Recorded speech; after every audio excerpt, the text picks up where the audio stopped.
Okay, well, I know we kind of skipped ahead, but I think we can go ahead and get started. Um, so welcome everybody. Looks like we got 22 people here. Dope. Um, and so yeah, today we're going to be cooking the Armarouge Box deck for the Black Bolt and White Flare format, and I'm joined here by two guests. I'll let you guys introduce yourselves. Go ahead and start, Jay. Oh, that's me. Hi, I'm Jay. If you are in the Discord, I'm the person who yells at everyone to play Monkey Dory, and I also try my best to like make some guides and also some helpful like Google Sheets to try to figure out what the best attackers are. So, hello everyone from the Discord, and if you are from like Twitter or somewhere else, then you don't know me, and that's okay. WJ Propaganda. Thank you. All right, and we also have, I think, Kaolin, right? Yeah, Yeah. yeah. I'm Kaolin. As you can hear, English is not like my native language. I'm from Switzerland. So right now, speaking from EU, I'm a member of, and from the first moment on, and I made the call like for everyone to join, and I'm most, I was, I was this guy who played like Mesagosa and Ethans in the first concept of the deck. Yeah, I got many slander for that, but I mean it was a pretty good concept in the beginning. I have to be honest, and I'm still missing somehow like some crazy cards like Ethans, and also and I tried to spread like propaganda for Ethans and Mesagosa, but yeah, I'm trying to get away from that. But yeah, I'm Sweet. happy to be here, and I hope we can cook something. Heck yeah. Well, thank you guys for being here. Sweet. So I think the best place to start is at the top. Staples. I didn't want to waste time going through each of the staples. So I think, is there anything on this staples list that you guys maybe don't think is a staple, or can we just move past that? This is perfect for staples. Like these are all the cards that are going to be put in every single deck Mhm. for Ho Armarouge, unless you're like not a Prism believer. Um, but that you can leave the chat if you're not a Prism believer. Well, I think there's an interesting argument. I know some people like play a combination of Prism and Luminous, Hmm. because Luminous will give you like you can use it on Armor Rouge and it's not stuck there. And then there's some cards on this list, notably at the very end. We'll get to the sauce, but that's would still benefit from having at least one Luminous in the deck, especially if we played a card like Hilda that lets us search it out. Um, but I think for the most part, everyone agrees Prism is better than Luminous in terms of like what the actual count is. Might be a little bit debated. Some people think three is enough. Most people say, we need the full four. How do you guys feel about that? I personally blah blah blah blah blah. I personally think 3 is good enough. But if we start playing the double attackers like Iron Leaves, Roaring Moon, Tapu Koko, and some other crazier ones maybe, then I think we have to bump it up to 4 Luminous just to have the extra chance of being able to naturally draw into it, so that we can play our double prism attackers. But yeah, right now with how I want to build the list, I'm sticking with 3, but 4 is also really really good. Mm-hmm.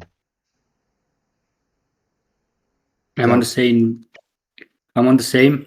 Uh, in a way, I would like to play 4, but I got so much use then to play like 3 Luminous. So if I continue with playing 3 Prism, I mean it's the same like playing 3 Luminous. So 3 will be like more than okay. And we even discussed that in our previous chat and before of the stream that maybe in the future, and it depends on which new attackers we will get, that Prism would be better, and then maybe we could play like 4 of them. But it depends on like deck space and also in what attackers. Yeah, there's the one thing that's interesting that I noticed in my IRL testing was that with Luminous, you kind of had to be strategic about what energies you attach to your active that you were okay losing. So sometimes you wouldn't want to put all fires. Let's say if you were attacking with Mew, even though he needs three colorless, you didn't want to put, you didn't want to leave too many luminuses in play and not enough fire energies in play, because you can't stack the luminuses. So it's like if all of a sudden you're short one energy, you have two luminous and only one fire in play, but you need to attack with like Durant to close out game. Like that's not something you have to worry about as much with Prism energy now that they can stack. So you can leave Prisms in play more comfortably than you could leave luminuses in play previously. So that's also another argument for having the 4 over the 3. Yeah. Yeah, I think both are very, very good. It's just I think it really depends on like again which attackers you're running and how much space you have in the deck. Because I know a lot of people don't like running tech cards. I love adding tech cards. Give me Monkey Dory, give me Fluttermane, give me this weird Chiyu card that no one plays. Like so, I'm biased in that direction. But yeah, I can. There are merits to playing both. hmm Actually, it might be a good idea to like have a big picture of the card that we're talking about, just so that it's like just helps visually. And also for discussion's sake, I think after I introduce a card, Jay, if you want to share your thoughts first, then we'll go to Kaolin, just so that way you guys don't like talk over each other or wonder who's next. Yeah, sure. Cool. Oh, And someone's asking about Iron Hands actually. opinion on Iron Hands. I just think I it's mean, I can necessary in the start. deck. I mean, I can talk about empty hands. Yeah. Mm, You said you want to talk about in the old anti-hands, like in the old format, okay, in the old format, or like in the old format before the rotation, I used to play like multiple of Lost Box and also Lugia, and I again I have to say that that Iron Hands is one of the best cards and designed ever. I think many people will hate me for that because they lost so much against this card, especially like all of the slower decks or like all the one prizer decks will hate me for. But yeah, I mean it opens so much of opportunities to get like cheesy free prizes with this card. And yeah, in my opinion, MP very much is the best attack. And also, I think Iron Hands is like in the top 5 of the best cards in the whole game, like right now. So it's absolutely must. You have to play it. Yeah, it can be sometimes difficult to power it up with all those 4 energies, but this card is just insanely good. I mean, if you don't play it, you throw it. Word. Yeah. True. Yeah, I think you mentioned something important is like the cheesy 3. Sometimes it feels bad to take single prize attacks because it's like, oh, well, I want to be going 2-2-2. But sometimes you have to take that 1 prize and then you take the 2 prizes and you can usually cheese out like a Billy KO to close out game or maybe you damage a big EX and then you close it out with Iron Hands. So I just think Iron Hands is just too useful for not only keeping up in the price trade but recovering from losing the prize race. And especially like early game, you can punish bad board states with bundle, especially and with hands. It's an insanely good combination. Like early game in combination with bundle. Yeah, it also kind of just auto wins the Grimstar matchup because the problem with Wellspring sometimes is yes, they occasionally have Shaman, which is annoying, but also losing all that energy and then getting Iona to 4 and then not having like a research out or an earthen vessel out to have energy on your board is really, really bad in certain situations. And so having that Iron Hands as like a very like I won't say stable attacker that can just keep punching.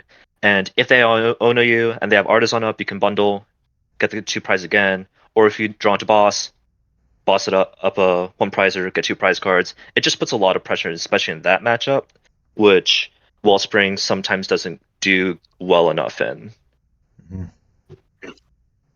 All right. Cool. So yeah, I think 99% of people will agree hands necessary in the list. Yeah. And then Paul asked an interesting question. Would you play Iron Hands if there was no Shaman? I think there's an argument for 2 Wellspring. I mean, there still is an argument for 2 Wellspring. a big point of discussion with this deck is like which Terras do you include to unlock Area Zero? And so some people play the Hearthflame, some people don't. And I mean, one that we can all agree is necessary is Wellspring. So a lot of people have tried the two Wellspring over time, but I think for the most part, it's just the deck just doesn't have the space for something like that. If you didn't run a second Terra, sure, you could run two Wellspring, but um, that's just something interesting. Also, Yeah, I tried double wallspring for a while as well, just because like I didn't like Cornerstone. Tarapo Ghost was a little iffy. I'd rather have Gouging Fire sometimes, and then Heartflame just sucks. Um, and I tried it, and I realized, wow, this card really sucks when I have two of them, because I just don't. I never have Luminous in play. Like if we had, let's say, another Sparkling Crystal, if we could like cheat a little and add Sparkling Crystal to the deck, then double Wellspring would be broken, you know. But otherwise, it doesn't feel as good having two of them. Now, like prizing 10% of the time, that's nice where you can still play the other one, but yeah. With Miraidon coming back, it also might be a liability. Also true, but like I don't really think about that. I'm just never placing Wellspring down. Yeah. Or I guess mean, if that's your only Terra, then you have to. So yeah, that does suck. yeah. But I mean, anybody who's ever played this deck knows that Sob is just like probably the strongest attack in this deck. I have cheesed so many wins just with Sob. I genuinely think more than 50% of my games come down to winning with Sob. Like it's a sad statistic because it means It's the pretty deck's not absurd. working as it should be most of the time. But like having that option is just so strong. Yeah, it really is. Like I was legitimately one turn off from beating Jolted Box. I the Nest Ball for Iron Leaves, Jolted Box player, you know. But I sobbed their Latias for like 5 turns, and then I sobbed their Iron Leaves for 5 turns, and then I pennied to get all my energy back so that I wouldn't deck out, and then I Uno'd after that. And I was legitimately 2 turns off because my math was wrong on trying to like not deck out to get 3 prize with Legacy. Hmm. And it would have been so cool, but yeah, Sob is broken. Keep playing Sob. No one plays like more than 2 retreat answers anyways, so Mhm. super good. Yeah. Okay. Well, it's fun. We're spending a lot of time on cards that we already agree are good. I'm very True. interested to see what it looks like when we talk about cards that are a little bit contentious. So, I mean, yeah, we There's talked a gonna be little bit. words. Oh, yeah, we will I reach think the limit. I think a really good debate would be regarding to the staple cards is the count of Armarouge in comparison to the count of Charcadet, because there are some people who tend to like to play 4 Charcadet. There are some people who say like 3 Armarouge is the best, 2 Armarouge could work too. Yeah, I think this would be also a pretty good debate regarding the staple cards. Hmm. Yeah, we can do that. Where are you guys on that currently? Which Charcadet too? Yeah, I think that would be a good. That would be a good question too. What are your guys' Yeah. opinions on the counts? Well, personally, I'm on like 3-3, but that's because I run 4 Nestball 4 Ultra. It's just binomial distribution. I did the math on one of the Google Sheets, or no, Google Docs, which has it all there. But basically, if you have 3 Char Cadets, 4 Nest Ball, 4 Ultra Ball, you have about a 75.8% chance of getting Char Cadet or an out to Char Cadet in your opening hand. Now, granted, that number changes because of prizing. So I think you definitely need 3. And if you want to go to a 4th, it goes up to 79.3%. So it's basically a question of asking, do you want that extra 4% out to a Char Cadet? And is it worth the deck space? On Funnily enough, turn 1, oh, go ahead. yeah. Yeah, sorry. On turn 1, yeah, it's pretty good. But as the game progresses, I hate seeing like double Charcadet in my hand. And that's what really drove me off of it. Like every time I saw the card, I was like, man, this could have been like another Iono or a boss or a Monkey Dory or some weird other tech card that I play. Um, Yeah, I and think it was so actually I your went back math to that 3. got me off of the 4 because I was like, yeah, that's actually not a big statistical difference for an entire deck space that could go into something better. I actually cut the 4th chart for Monkey Dory. Hmm. Let's go. I mean, I never played 4 Char Cadet. I always played just the 3. In the beginning, I tried 2, but 2 were I would only 2 Char Cadet sucked, especially in some like cringe matchups like Grimstar or like Gardevoir. If you Mhm. if you just prize one, you can instantly scoop. Well, not instantly. But it would be pretty hard. Like if you lose Yeah, one it's early, yeah. yeah. And if Pretty bad. you didn't draw into like from the prizes, it's pretty hard to get back, in my opinion. 3 is the optimal count, and for the Char Cadets. Yeah, I think so too. And then for Armarouge as well, I think it's 3. I know some people say 2 is fine. I think 2 is the minimum necessary amount of Armarouge for your deck. And if you feel like you can pull that off pretty consistently, good on you. I don't have that luck, so I play 3. But it's just again like having to do with prizes. I really like having like double Armarouge in those stage 2 matchups, Gardevoir, Grimmsnarl, and even Dragapult, just because I don't want to get Hawlucha Phantom dived. Yeah, Um, yeah. So yeah, I like having 3. Super consistent. If I draw into it, I get a free Ultra Ball, and I like having free Ultra Balls in my deck. It's pretty good.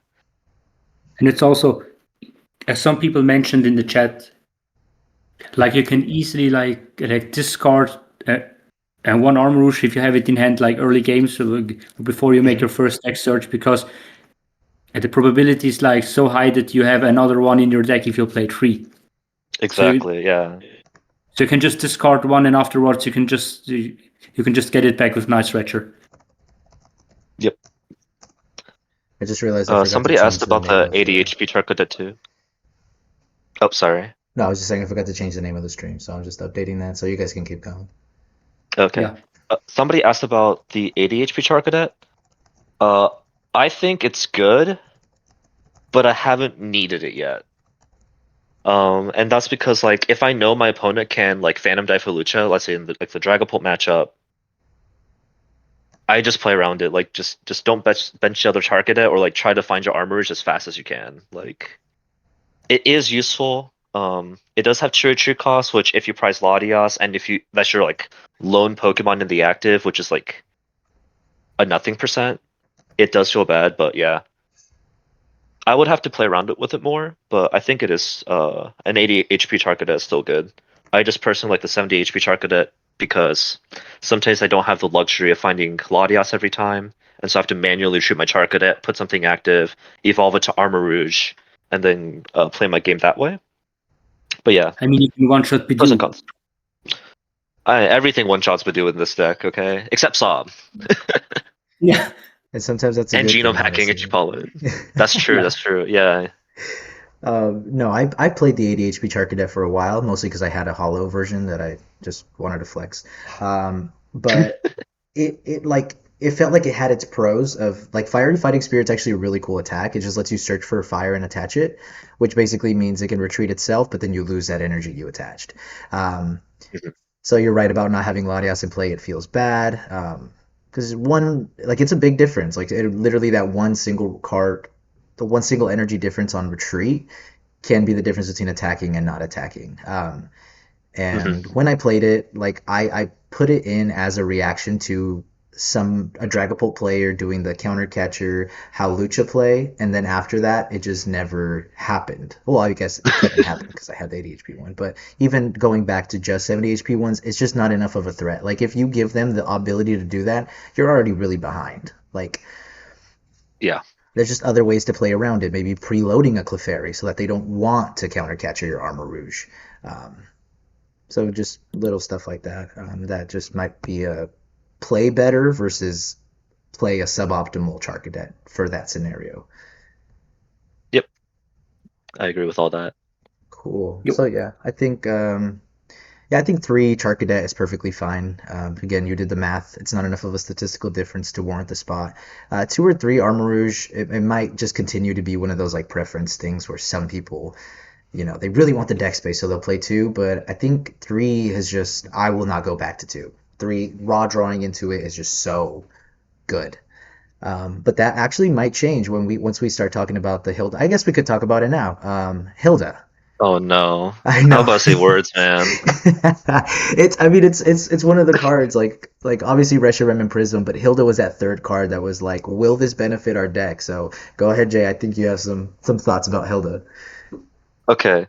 So my thing with Hilda is that the best time to see Hilda is when you like have it in your hand naturally on turn 2. Hmm. Because then you get your Armarouge, you get your Prism energy or your Legacy energy, and you think that this card is like the best card in the entire existence of the Pokemon TCG. Yeah. Can you put that no point on Hilda as well? But otherwise, um, Hilda's a really bad card. You can find your like legacy off of it, in like a really dire situation. But you know what also can find legacy is you just playing research and Fez draw and seeing 10 cards. This deck, even though it is nice to get Armor Rouge and your one of your rainbow energies, it's also really important to find all your other pieces, like getting the other fire energy to attack with Ho-Oh, getting your Latias, getting your Mew so you don't get Ionoed and just lose. Being able to find your next attacker for the turn, finding the support cards like Iron Bundle, Monkey Dory. There's too many things that the deck needs at every turn of the Pokemon TCG that it's really hard to find a good spot to play Hilda on the correct turn if you're running too few copies of it. And if you run like 3 or 4 copies, then your deck is kind of a pile and it doesn't do anything a good chunk of the time. It gets stuck trying to only having Hilda in play, or you might not have to cut research, which is pretty bad. You might have to cut Iono, which might be pretty bad. So I personally don't like it. If you include it as like a one-off and you can like high roll like every single game with it, then it's good. But that's like the only like time that I could really see it. Hilda's rough for the same reason. Ethan's is rough, too specific of a search. Yeah, exactly. Yeah, Hilda reminds me So a lot those are my about thoughts. Brock. Like Brock was busted when you needed the Armor Rouge and kind of useful throughout the game to search 2 basics, but other than that, it was just kind of a dead card that you didn't want to see most of the Hmm. time. So I could definitely see it. Kaolin, you have any thoughts on Hilda? I mean, compared to Brock, okay, in this case, Brock is the much more valuable card because it has a much more utility because you can either search early game like and 2 additional basics, or you can search like for the evolution, like for the Armor Rouge. In my opinion, and on paper, Hilda is a pretty good card for this deck. I mean, you can search your Armor Rouge and you can search like your Rainbow Energy, but if you play one, I always tend to say like one is none, and but like Jay mentioned, if you play more, the deck would be like a complete pile. So I'm not sure. I think anybody On who paper, just tried. Oh, go ahead. the card will be pretty good. I mean, I run like a couple of games. No, like not a couple of games. Like most of the time in my list, I run like a one-off Brock. It was completely good, but it was also completely mid because when I needed it, I didn't have it. But when I had it, like in certain moments on the item block, it was pretty good. So in this case, I would rather play Brock compared to Hilda. Hmm. Yeah, and I think a similar thing we ran into with Brock or any like one-off or two-off supporters is like they just work better with Pokegear builds, but a lot of people are kind of off the Pokegear. I know if one of our other mods was here, he would have very Oh, strong words for Pokegear. So I think I'm missing Hilda, Pokegear. what's up? I'm missing Pokegear. I somehow think to get back to the Pokegear and drop like Carmine, like drop Carmine. But yeah, I think you have like a special opinion on Carmine, Jay. But we don't talk about that. This is yeah, a no Carmine zone. Yeah, This is not a judge-free zone. I will judge you if you play Carmine. and this is coming from somebody who played Carmine at NAIC. I will too. It's just not a good card. Like it's not in this deck anyway. I mean the card is good early game, but other than that, it's just like mid. In the Yeah, mid game, it's pretty mid. Carmine felt like a bad version of Research and Iono Hybrid, like later in the game, where it's like, oh, my only draw this turn is Carmine, and then I don't draw into anything. But it's like, if at least if I were Because you playing missed the into cards. Iono, I would be disrupting my opponent. But it's like now I saw nothing, and my opponent gets to keep their enormous hand. But yeah. So let's decide where Hilda goes on this tier list. Wait, let's see if anybody else has anything else to say. You said it was 40-50%. Dude, that's why I think it's bad. 40 to 50% success rate is terrible. I am not playing my game off a coin flip, okay? Like, I already cannot play the game 20% of the time just because this deck can brick. And then if I add another 40% to that, no, I'm not doing that. Here, we'll go ahead. We'll add Yeah, Carmine to the. She wasn't originally on here, but we'll just. yeah. Put it on chopped. Yeah. That card's terrible. That is our opinion. This is all opinion based, by the way. All right. And Hilda, Yeah. where's Hilda going? I mean, if we I would had I like some don't cards yeah. like Luminion in the format, like Hilda would be insanely good in that deck. But I we have no Luminion. think Undercooked is fine. Like, it's not. I said a lot of bad words about Hilda, but it's not terrible. Like, you can put it in the deck and it will do something. Mm-hmm. It's like Badoo in a sense. Like, you can put it in the deck, it will do something. Is it optimal? Eh. Is it good? Eh. But it does something. Justice for Carmine for Undercooked? No. There will be no justice for Carmine. Oh man, I know Packapal was a turbo head just Yeah. like me. So Mm-hmm. these are facts, not opinions. Right, Tony. Yeah. Exactly. Yeah. No Yeah. justice. Yeah. It actually should be an Undercooked. Being completely honest, it should be Carmine? Undercooked or maybe even cooking. Technically. But I'm just a hater. I'm gonna follow the advice of Tony Mendoza and say I'm gonna stand on it and leave her All at right. All right. Yeah. chopped. All right, so cool. I mean, we already put Gouging Fire here, but for anybody who didn't hear, I think the general consensus was we all thought it was gonna get outclassed by Reshiram, but a lot of us have been missing that early attacker, just a beefy Mhm. vanilla 260 attacker, and so we ended up deciding to put it in Sizzling. As opposed to cutting it from our list like a lot of people thought. So yeah, we won't go back to it unless you guys want to add anything on Gouging Fire before we move on. Oh, I guess the one bad thing about Gouging Fire is your Terra options start becoming a little weird. Because you want to usually have Wellspring and Terapagos or double Wellspring or Wellspring Cornerstone, and we'll get to Cornerstone in a bit, or even Wellspring Heartflame. Those are all kind of weird additions to the Terra pool if you're running Gouging Fire as well. Like Gouging Fire and Terapagos is a little redundant. But yeah, that's Yeah. the only downside of Gouging Fire. Legitimately the only one. Yeah, it does feel kind of redundant to run Gouging, Terapagos, and Reshiram, which I guess Yeah. should we jump to Terapagos next? Yeah. So this card, my favorite card, is not that good. Unfortunately. Terapagos? Yeah, it's not that it's not as good as Gouging Fire, in my opinion. Mm.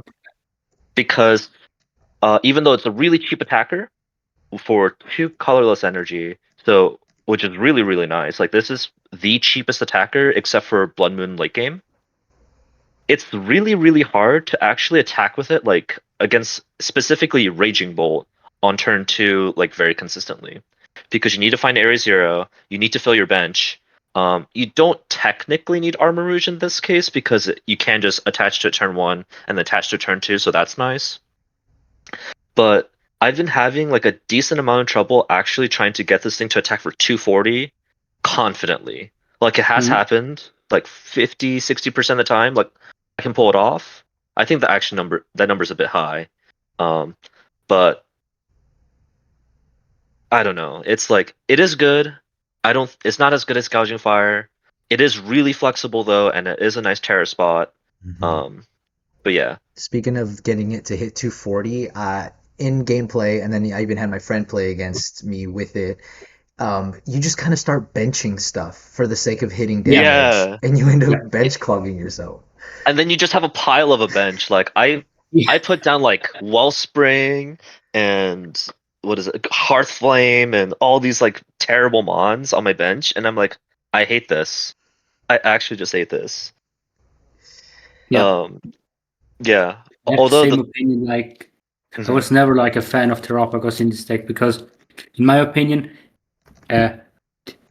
Clefairy more or less Clefairy does the same more or less, but you're not forced like to find area 0 first and also to fill up your Mhm. bench. And just like you mentioned, you have to put stuff down on your bench just to fulfill like the whole 8. And in my opinion, like Clefairy does the same but better. Yeah, it really does. Yeah. Yeah, Yeah. I still like the card. Like I still might put it in my deck just because I love Terapagos as a card. The turtle looks really cool, and it's not like I do get a worse Raging Bolt matchup. But I also get a really easy time activating Terra in certain matchups. Like I personally like having a Terra that I could put down confidently against every matchup. And if I don't have Terapagos, and I just like place down Wallspring to place Wallspring or place down Cornerstone to place down Cornerstone, I feel a little weird about it. Hmm. Um, but it's a good card. It's just not the best solution for like Raging Bolt, which is like one of the bigger things that I've started to look into because I do not like facing that matchup. It feels very sensitive. It's very much a race, and they're better Hmm. at the racing part. They're so much better at the race. And also, this thing dies to Slithering like 20 times. Like, oh my, this thing dies to Slithering every single time, which is also really annoying because then if you don't have like the Wellspring or the Iron Hands like ready to go, or if you're facing into like just no Owl Bolt, and so you actually just cannot Wellspring them, you Mm. just lose. You legitimately just lose if they Slithering this, and they're not playing Owls, and you can't Amp or Torrential Pump, which is Mm. really, really bad. That's interesting. It's because like going into this, I would have thought that like Terapagos was like a popular inclusion, and it's like now I bringing never all these played it, to things be up, honest. I'm realizing it's just kind of not that good. I Yeah, have no like experience.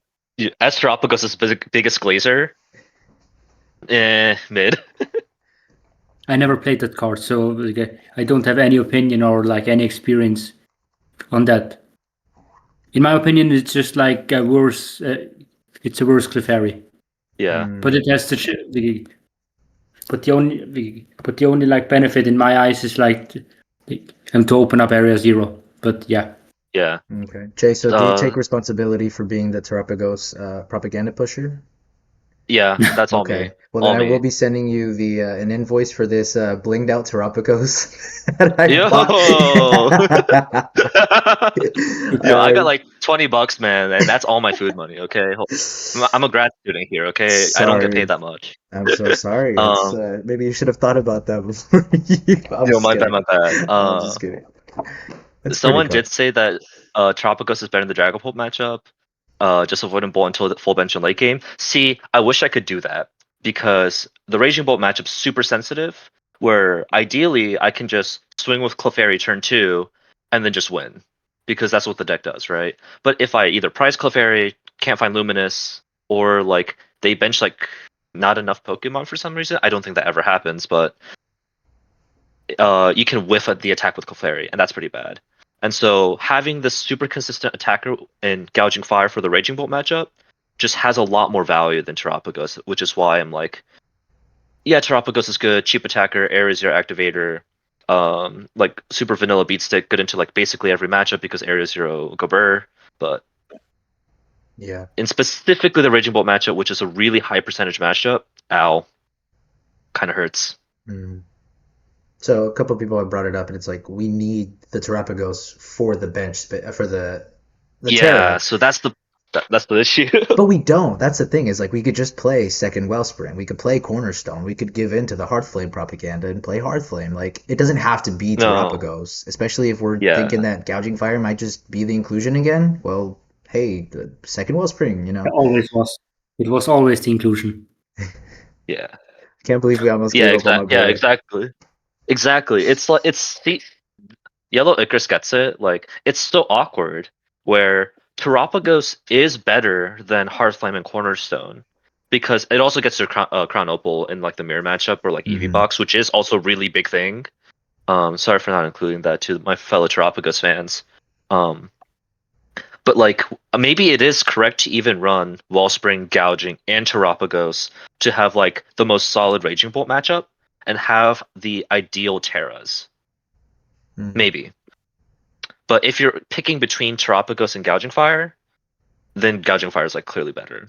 So yeah, I could Okay. see like people starting to run like Terapagos and Gouging, but I'll have to work on that with my deck because big thing with this deck, we just don't have space.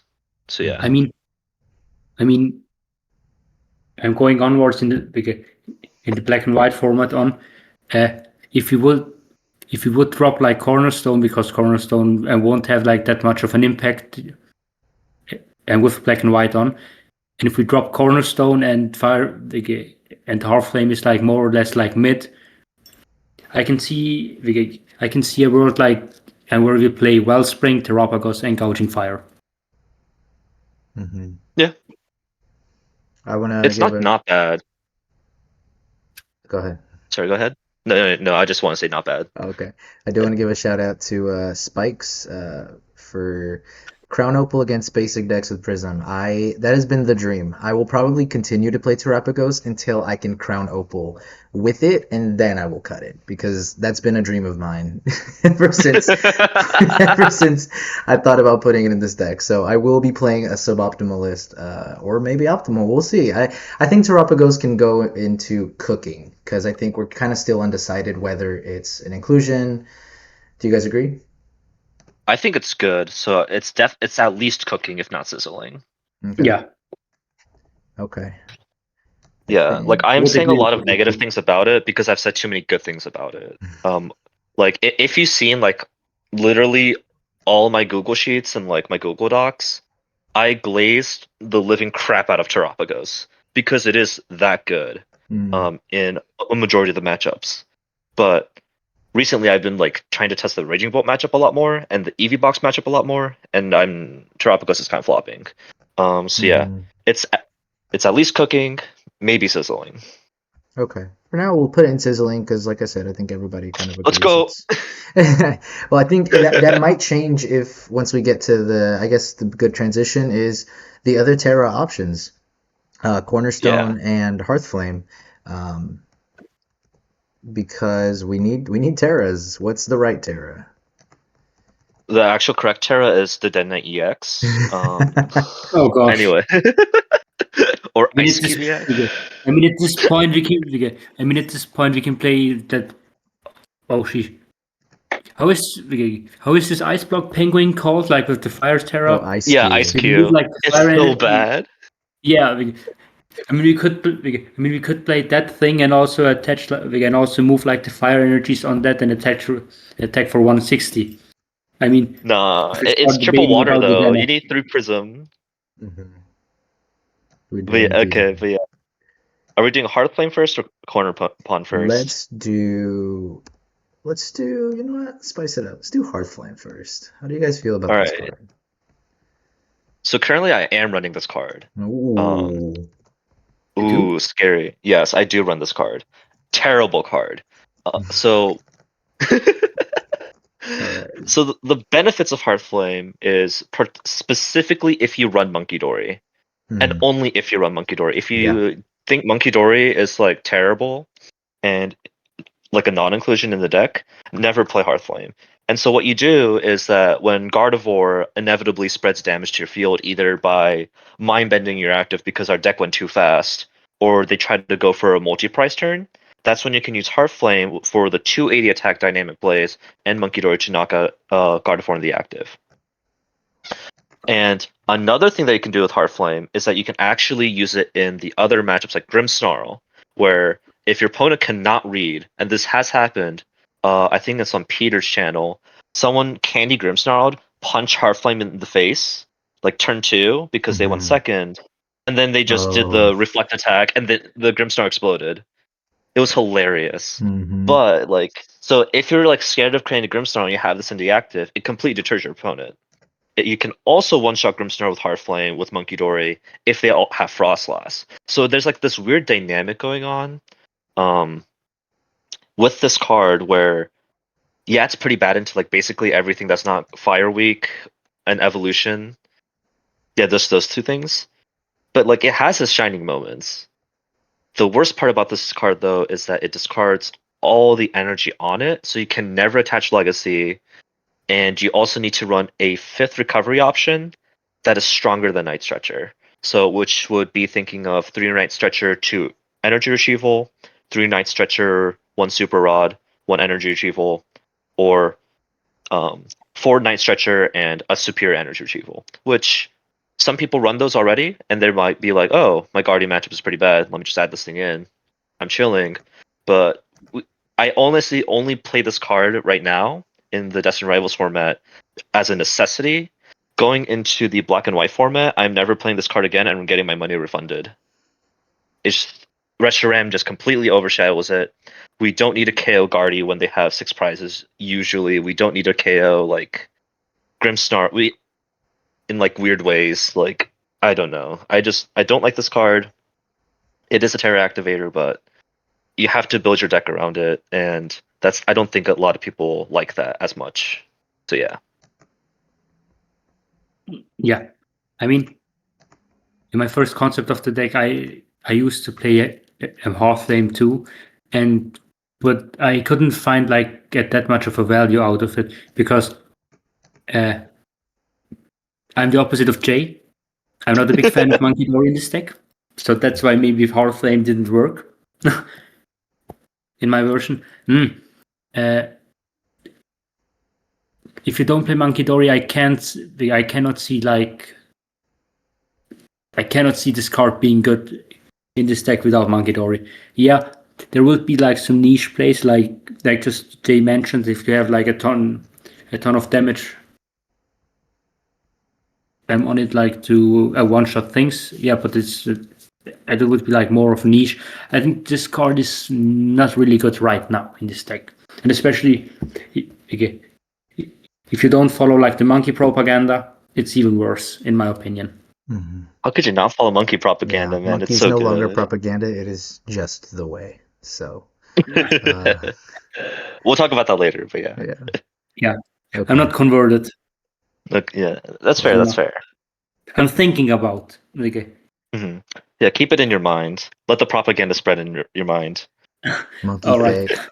Okay, Pekapal, I'm gonna go ahead and ban you now. No, just kidding. Yeah. All right. Sweet. Anything else? So Hearthflame, where do you guys feel it goes? Chopped. That card's terrible. I hate this card. I never want to see it again. I'm getting my money refunded. Those 20 cents that I paid for this card, not worth it. Feel bad for anyone who blinged it out. Oh, I mean, I have the blinged out version because I like to collect all the Ogrepons. Ogrepons one of my favorite Pokemon. I didn't like the SIRs originally, but they're actually really pretty now. They've grown on me. Yeah. I mean, I would say Undercooked because in the EV matchup you can one-shot all the evolutions with it. Okay. But you have to discard all the energies. You can also use Mew Carnelian, and then if you use Mew Magical Charm, then Sylveon is stuck, especially if it has a Sparkling Crystal on it, so you can't Air Balloon. And then it can't one-shot you, or you can't do damage to Mewbacks, which is really good. You also have Reshiram for the late game against the EV Box, and so you're really chilling against EV Box. That is, and also you have Clefairy. Dude, Clefairy is such a good attacker. It one-shots everything in that deck. Yeah, I think you can also Angelite back-to-back turns, which is cool, but it doesn't come up very often. But I think we have enough. We have enough attackers in between Wellspring, on Owls, Iron Hands on Owls, Clefairy, Mew. So I think Hearthflame for EV Box isn't good enough of a reason. I don't think. You don't need it for against EV. EV Box is probably one of our best meta matchups, anyways. So I'm just I don't want to tech for EV Box. I want to tech for the harder matchups or the popular matchups like Grimmsnarl, Gardevoir, Raging Bolt, Dragapult. Those are my main, and Goldango. Oh my god, Goldango. If I play Hearthflame into Goldango and I lose 3 fire energy against them, I just lose. because their deck is just faster, and then I have a higher chance to whiff. Yeah. All Yeah, right. it's just bad. Cool. So I think we can move on to Cornerstone. Let's do it. All I'm right. still conflicted with this card. Um, I am too. I it's am too. Yeah. So in Destined Rivals format, it was really, really good against Goldango Mhm. and Joltik Box in particular. If we're thinking about like the meta matchups, right? Because Goldango for some reason like stopped playing Size War. I think it's because they wanted the Dracolic draw engine, but they stopped doing that, and we were able to completely wall Goldangos out with Cornerstone until they brought out their Dragapult, which they needed 2 energy attachments for. And even then, Cornerstone still doesn't get one shot by Dragapult. Like you just exist and you're chilling. Mhm. And so it was really good in that matchup, and it was also really good in the Joltik Box matchup. And I think your match in the was it the Smart TCG tournament the Mhm. other day? It was really cool in that one because you set up this really cool board state where you hit 140 on one there's a Pikachu, you hit 140 on I forgot some other Pokemon, It was and then you could Clefairy? boss Wellspring for game for Yeah. 4 prize cards, even though you had a terrible start. And I saw that I was like, wow, this card's amazing. Mhm. Um, It has its niche uses where it's like you're really glad you play it, mhm. but it's also we talked about like running Terrapagos out of obligation because we needed a second Terra activator. Cornerstone's not much of a Yeah, liability for that exact same reason. If you know you don't want to use likely Wellspring that matchup, you just put Cornerstone and it's probably going to go untouched and it's going to sit there sitting pretty. that's true. That's true. I also will say that Cornerstone does get a little bit of more value because Charizard is going to be a bit more popular. Hint, hint, wink, wink, wonk, wonk. For like after Black Bolt and White Flare, people are like really talking about that deck, especially with the rise of Jealous and Gardevoir and regular Gardevoir. Um, and so if we do need like another answer to Charizard, Cornerstone does exist. So, but as of like how I'm thinking of the meta projecting out into the Worlds format and like the Pittsburgh format, I'm thinking like right now it doesn't seem that good because Goldango now has Sizor and like 20 billion gusting options and Genesect, and they can do whatever they want per turn. And Joltik Box is, I think, just dying out slowly. Like Gardevoir's just too strong. Um, I guess it beats Grimmsnarl, which is nice. Dragapult's like closer to 50-50, especially with Dragapult getting Hilda, so they set up a lot faster against Joltik Box. It's Hmm. just losing value overall, and I'm not sure if it's worth the inclusion anymore. Yeah, But I don't there expect are Joltik metas Box in to which it be a big does. threat. Yeah. You know. What Kaolin, about any you, thoughts? Kaolin? I mean, I just recently put Cornerstone in my deck because I wanted a second a second enabler for Area Zero, Mhm. and it felt I'm fine. Yeah. Yeah, I just used it like in one match against Cornerstone against Goldengo, and where I could buy some time. Yeah, Mhm. I mean in the end I won that game because of Cornerstone, but it was just against that deck. And yeah, I mean you can do some sort of stalling against some certain decks, like to just buy your stuff some time. I mean, you can do that pretty. I mean, you can do that pretty good against those slower decks like Gardevoir, and more or less, or like against Grimmsnarl. But against every deck who plays like more than 3 boss, it's a bench sitter or like complete waste. Yeah. Okay. So moral of the story, I will be running 2 Wellspring. Cool. I All mean, right. okay, it might be good, but yeah. I I'm mean, leaning more it's towards like okay. Wellspring Terrapagos, Gouging Fire, personally. I mean, Cornerstone is okay. It has Mhm. its niche, but nothing more. Yeah. Oh yeah, good point by Yellow Icarus again. It is also just free Monkey Dory damage, like if you cannot find another attacker Hmm. in that matchup. Like if you just naturally draw into Cornerstone and you have like nothing else to attack with, and you can only hit with Cornerstone, yeah, that sucks. Honestly, at that point, just don't attack with it at all. Just let it be there, sit pretty. Yeah, go do your thing, type beat. And another thing that people might bring up is like Thorn's Crustle, because I think that's, as much as we want to meme on it, Nah, it's a real deck, at least enough for people to play it. I mean, we've seen it been doing well. you We get just one don't shot need by Cornerstone. Crustle Yeah. though. So just in Yeah. case anybody was ever going to bring that up, it's like, no, we need a shred attacker. It's like, we really don't. Like, Armarouge one hit KOs it. It can't get one hit KO'd back. So yeah, Cornerstone, it's the shred aspect of it isn't really necessary into anything other than like a dedicated walls deck where like Mhm. Farigiraf is scary, you know? Yeah. Yeah, if you're local, okay, also like destroys your locals, by the way. So if you're like playing this to like a League Cup or League Challenge, and you know like everyone is playing like Zoroark, Mewtwo, or like some other weird like Charizard, these weird Refringer decks. Oh yeah, that card beats locals, and you lose a couple friends. But going back to like Iron Thorn's Crustle, this thing gets one shot by Crustle like Mm-hmm. every single day of the week. You have genome hacking for the shred attack, you have Armarouge, and you have Minior, my goat over there, swinging for 160 against Iron Thorns. It's crazy If they don't have Future Booster. if they don't have Future Booster. So yeah, I think it is in the cooking tier. Like there are metas in which this is exceptionally good. Mm-hmm. And almost an auto include. And I think like this DRI format was one of those metas in which this card was pretty good. Like, not gonna lie. But like as the meta developed and we're heading into Black Bolt and White Flare, meh, it doesn't feel that good. I Hmm. agree. Cool. So is there anything in that similar vein? I guess, yeah, we could talk about Monkey. We brought it up with pretty much everything else. I think I think Spinda had some How do you had beat an Bridge without interesting question, Stone like how Mask? we beat Bridge without Stone Mask, please. Hmm. Iron Bundle, dude. Yeah, Our bundle's goaded, yeah. but I For have that to admit, matchup, like you can like 1, 2, 3 sometimes. Yeah, I mean, I have to admit, like the matchup against Bridge is cringe, for it is sure. pretty yeah, it's pretty bad. But you have tricks. Like if you run Monkey Door, you can Mind Bend. You could do Refrigerator Stream. You can go 1, 2, 3 actually. If they like discard Turo and they discard Palpad as well, you can like boss their Squawk and Amp it. You could also bundle boss into their Calodon. Like you have a lot of tricks. Mhm. The only problem is when they find their bombs. And if they find their bombs, they one shot everything you have, which is pretty sad. But yeah, it Yeah.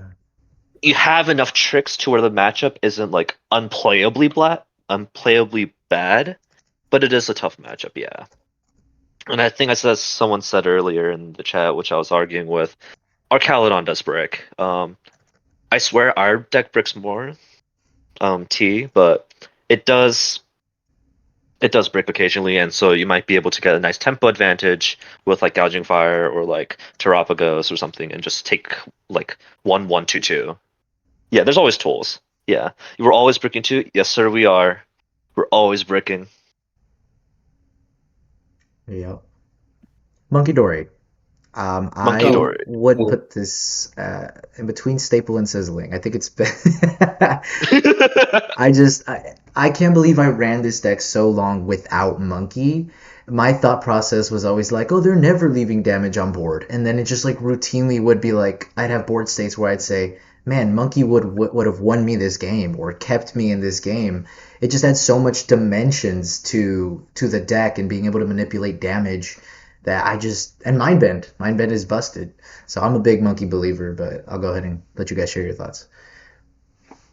And I mean, those are basically my thoughts as well. Like, it solves so many things. Like, even if you don't include Heartflame, by the way, and you include Monkey, you can still one-shot Gardevoir. Like, if they have a full bench of 5 and you have a full bench of 8 with Area 0, Clefairy does 280 plus a 30 move from Monkey Dory, one-shots.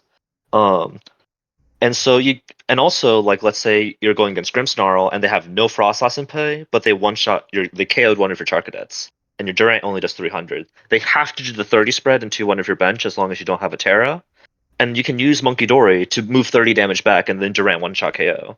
It's so useful. Like there's been so many situations in which I've gone into the spread matchups and I'm like, Monkey Dory is just saving me every single time. And even in the non-spread matchups where let's say they like whiff an attack and they don't like fully KO something, or they have to play in a weird way where they have to go for like a wellspring play into like an amp if we're facing the mirror, Monkey Dory saves you a lot of those times and sending that damage back and being able to really get those like hard thresholds to hit. Like if you don't run gouging fire and trying to kill like a blood moon and you have like 20 damage on your bench somehow or like 100 damage on your bench, Monkey Dory saves the day there. Like there's like 50% of the matchup in which Monkey Dory is like super good against, and then the rest of the matchups is like, well, it's not that good, or you can mind bend, but sometimes you just get the adrenal brain damage for free, and you're like, I love having this card. It's just so good. And also, yeah, like someone said, like it's good with saw block or against saw block. And I Mhm. personally think it's a staple, as like a lot of people will disagree with me, but it's just such a good card. It is the best Pokemon card like in the entire game right now. Like there's a reason why it's in every deck. I There's would a reason argue why it's in Monkey Dory Gholdengo. is a better card than Raiden Greninja, which I know could spark a debate, but like Whoa! I know, it's crazy. I genuinely do believe it, but we have a lot more time with Monkey Dory Pretty hot too, take. so it's a hot take, but like, Okay, that's a hot take. oh man, I don't know. Hey, I'll maybe that'll be my next tweet that gets me canceled. Um, but yeah, Calvin, do you have any thoughts on Monkey Dory? Yeah, I mean, if I remember correctly, I think I mentioned that in one of the channels, that most of the time we're just trading mons and we're trading prizes. So yeah, I'm against Grimsnarl.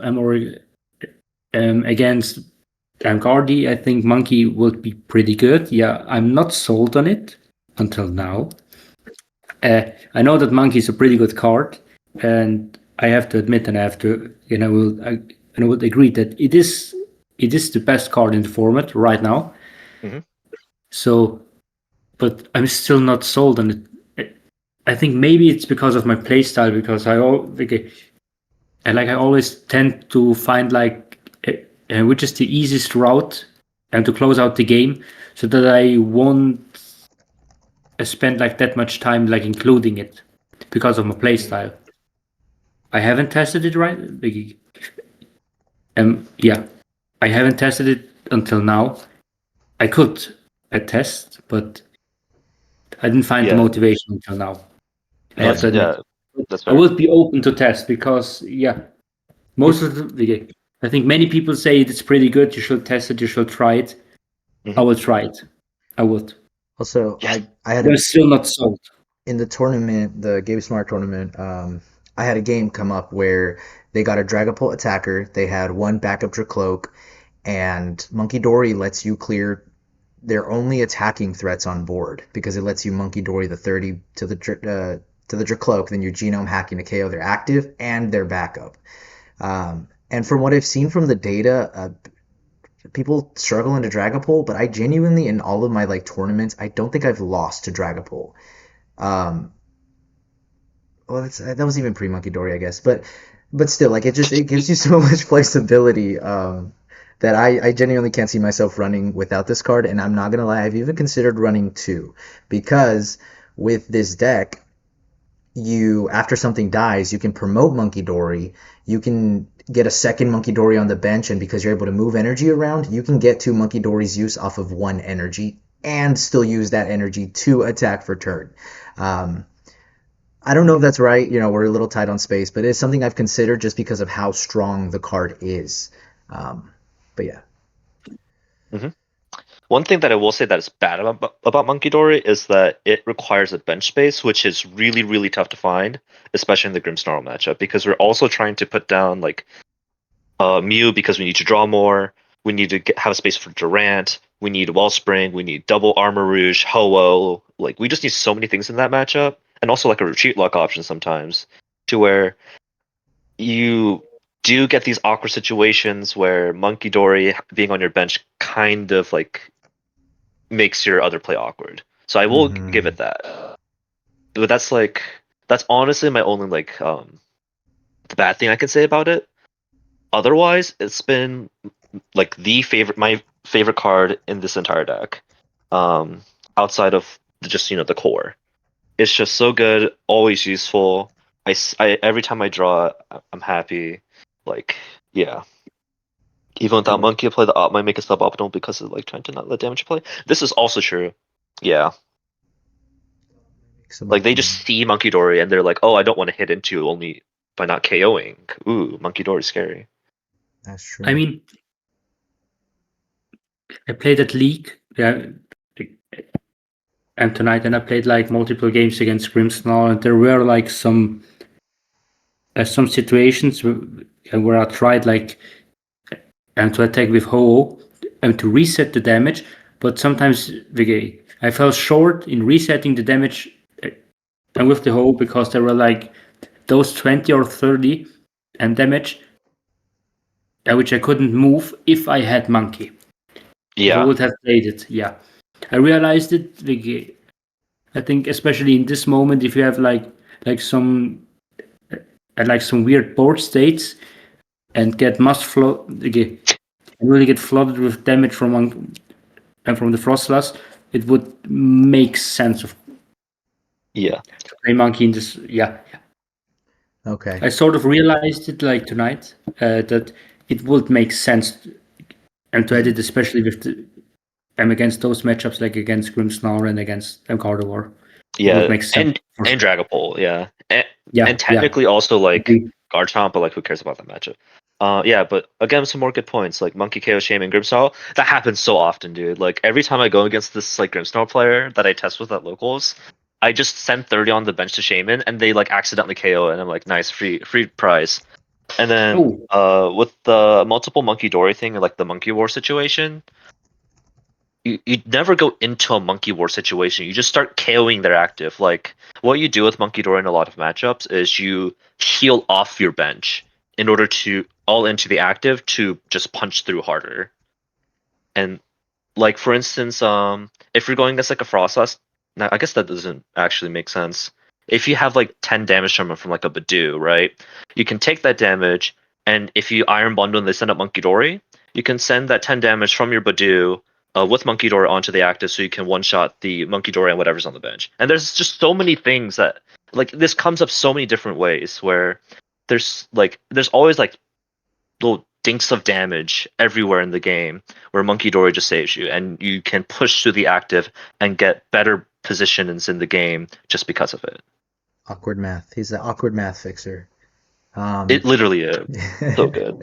So sweet. All right. I'm gonna push for it to be in sizzling. I'm pretty sure Jay can agree. Kaolin, any protest to that?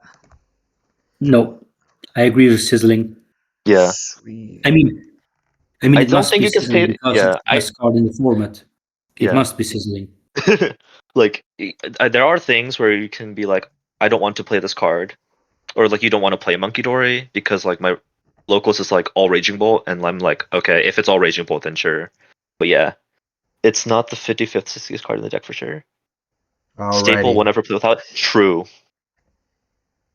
I mean, if we can get everyone on board, I actually don't mind Monkey Dory being part of the staple. It's good. Let's keep it in sizzling just for now, but yeah, it's really I mean, good. it's a pretty good inclusion, Yeah, but not like staple.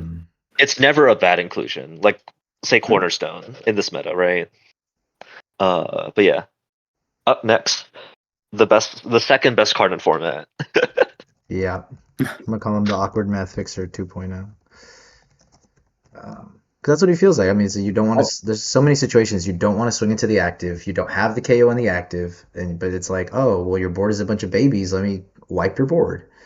Iron Bundle's a busted card. I cut it for my testing with my buddy, and I regretted it. I wanted to grab my binder, put it back in my deck quickly, and pretend I never even considered removing it. It's just such a good card. This card is good. This It's thing still cannot play. is so good, and it gets better once Jellicent's in format too, where you can just Iron Bundle away the Jellicent because that deck always runs Artisan, and they have to run Artisan or else they brick too hard. It also has a really cool attack, which I wasn't a believer of until I started going against Arctalodons, where you just refrigerate the stream, be active, and they just sit there like, I can't attack. What am I going to do? Retreat? And you just win. Mhm. But yeah, like this is like a board state that you like always go against in Gardevoir. Like they have Monkey Dory active, and then they TM Evo 2 Curlias. If you do Wellspring through the active against the monkey, it doesn't KO the monkey and you're sad. If you have boss, you boss both Curlias, but that's just supported for turn, and on turn 2, you usually want to research. So the best solution for that is the Iron Bundle, where you can just Iron Bundle away, get those 2 Curlias, Wellspring, you win the game. And Yeah. that's honestly like where most of our like win percentage is against Guardy. Um, Mhm. but yeah, super good card. It also makes Stretcher like the best card in your deck because your Stretchers basically become boss's orders. Mhm. And who wants to play against a deck in which they have a boss's orders on demand? Like, it's crazy. I guess that's why people hate Dragapult. But yeah, Bundle's just so good. I mean, this card is so insane. Like to punish bad board state from your opponent. If they forget about benching enough stuff, or like just benching 2 Curlias and nothing less. I don't know like how many games I just won with bundle. Like we're just slapping it.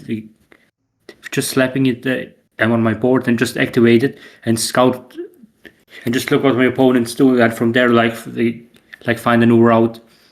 If I either go like for gouging or either go for M or just pump. I think bundle is like, in my opinion, bundle is like a staple in this deck Mhm. Yeah. because if you can't fit in like a third boss, you have to play bundle. Uh-oh. Am I gonna have to make room for another staple card? This actually might be a staple. This is like undoubtedly a staple card. Yeah, All right. Yeah, like Monkey Dory, there's still like arguments like for and against it, but like Iron Bundle just does everything you want, and also it technically doesn't take up a bench slot if you like sequence it correctly. yeah. I Yeah, mean, if Bundle you is play stable. Whole two, level's up true. if you play just 2 boss, you have to play bundle. If you play 3 boss, you might cut it. I cut it. Might, in my opinion. Mhm. I But mean, bundle is too good. I'm playing double boss Palpad Iron Bundle right now, like just testing it out, and oh my god, Bundle is still carrying me. I mean, I'm on 3 boss and 1 bundle. Yeah, it's still carrying. Like you don't want to Yeah. play boss turn 2 usually. No. So I yeah, mean, you have to Bundle just research. Most of the yeah, time, you have to research because your hand is just shit. true. Your hand just sucks, and you have to play research or Yeah, Iono. yeah. You It's just have funny. to. After I reported back from my IRL testing, I was like, I cut bundle and regretted it, and I forgot who said it. It's like, no one's even considering cutting bundle. Why did you? Why was that the cut that you Why? made? Yeah, why'd you do that? I looked at the sentence, I just like, don't are you know. good? I don't know why I did that, but Yeah, I feel I just confident ignored putting it in it. stable. That's what you have to do with half of the things I say. You just ignore it. Now this card is Okay, just too good to same cut. as me. To be honest, like I say some bad things in the server. Like, yeah, I thought Badu was good for a bit. No. But do uh, okay. Badu's good wasn't good in certain matchups, like the Turbo, like Goldego, Raging yeah, Bolt. But yeah. everything else, it just felt so bad. It was a bench clogger. It was an easy prize. Half the time you lose the Badu, or oh, which I guess, hey, Badu's on the list. Let's just jump there. Why is Badu on this list? Get this thing out of I don't here. know. Well, okay, it was Yeah. it was it was kind of like a space holder for Badu slash Cleffa. Like baby Pokemon was like something early on in our builds. We all kind of agreed, like, yeah, baby Pokemon good Mhm. in this deck, and then we all just slowly were like, these things are ass. Um, so I mean, yeah, I don't know why Badu. Maybe I should have put Cleffa here, but I think we could just kind of put it in chopped. Yeah, Yeah. like there's like a few survivors of like people who are still playing this card, and Survivors. uh, again, if you're playing against literally Raging Bolt and like Miraidon soon, and not even Joltik boxes like Goldango. If you're facing those 3 decks, like every single game in your locals, yeah, put this card in. But if you're playing in a format in which Gardevoir, Grimmsnarl, Dragapult are all like really big threats in the metagame, or in whatever meta you're playing in, Jesus Christ, this card is like the worst thing in the world. It's so bad. It does I never nothing. played It it, to be actually just does honest. nothing. I never played it I because I think I've hate played it. like I think I've played every single card other than like the double prism attackers like in this the menu, and a lot more too. I like the deck too much, and I've like tested a little too hard, and my studies might be struggling for it, but it's fine. I've cut it for Screamtail. We'll get to Screamtail. Screamtail Yeah, was yeah. I'm excited to talk about Screamtail. Screamtail's cool. I Also put it kind of on here as a sucks. meme. I thought people were gonna be like, "Why is that even on here? Who's playing it?" And I was like, "All right, I mean, it's Nah, there. It's I'm going there. second in every single matchup. Let's do it. Let's jump to Screamtail. Let's." All right.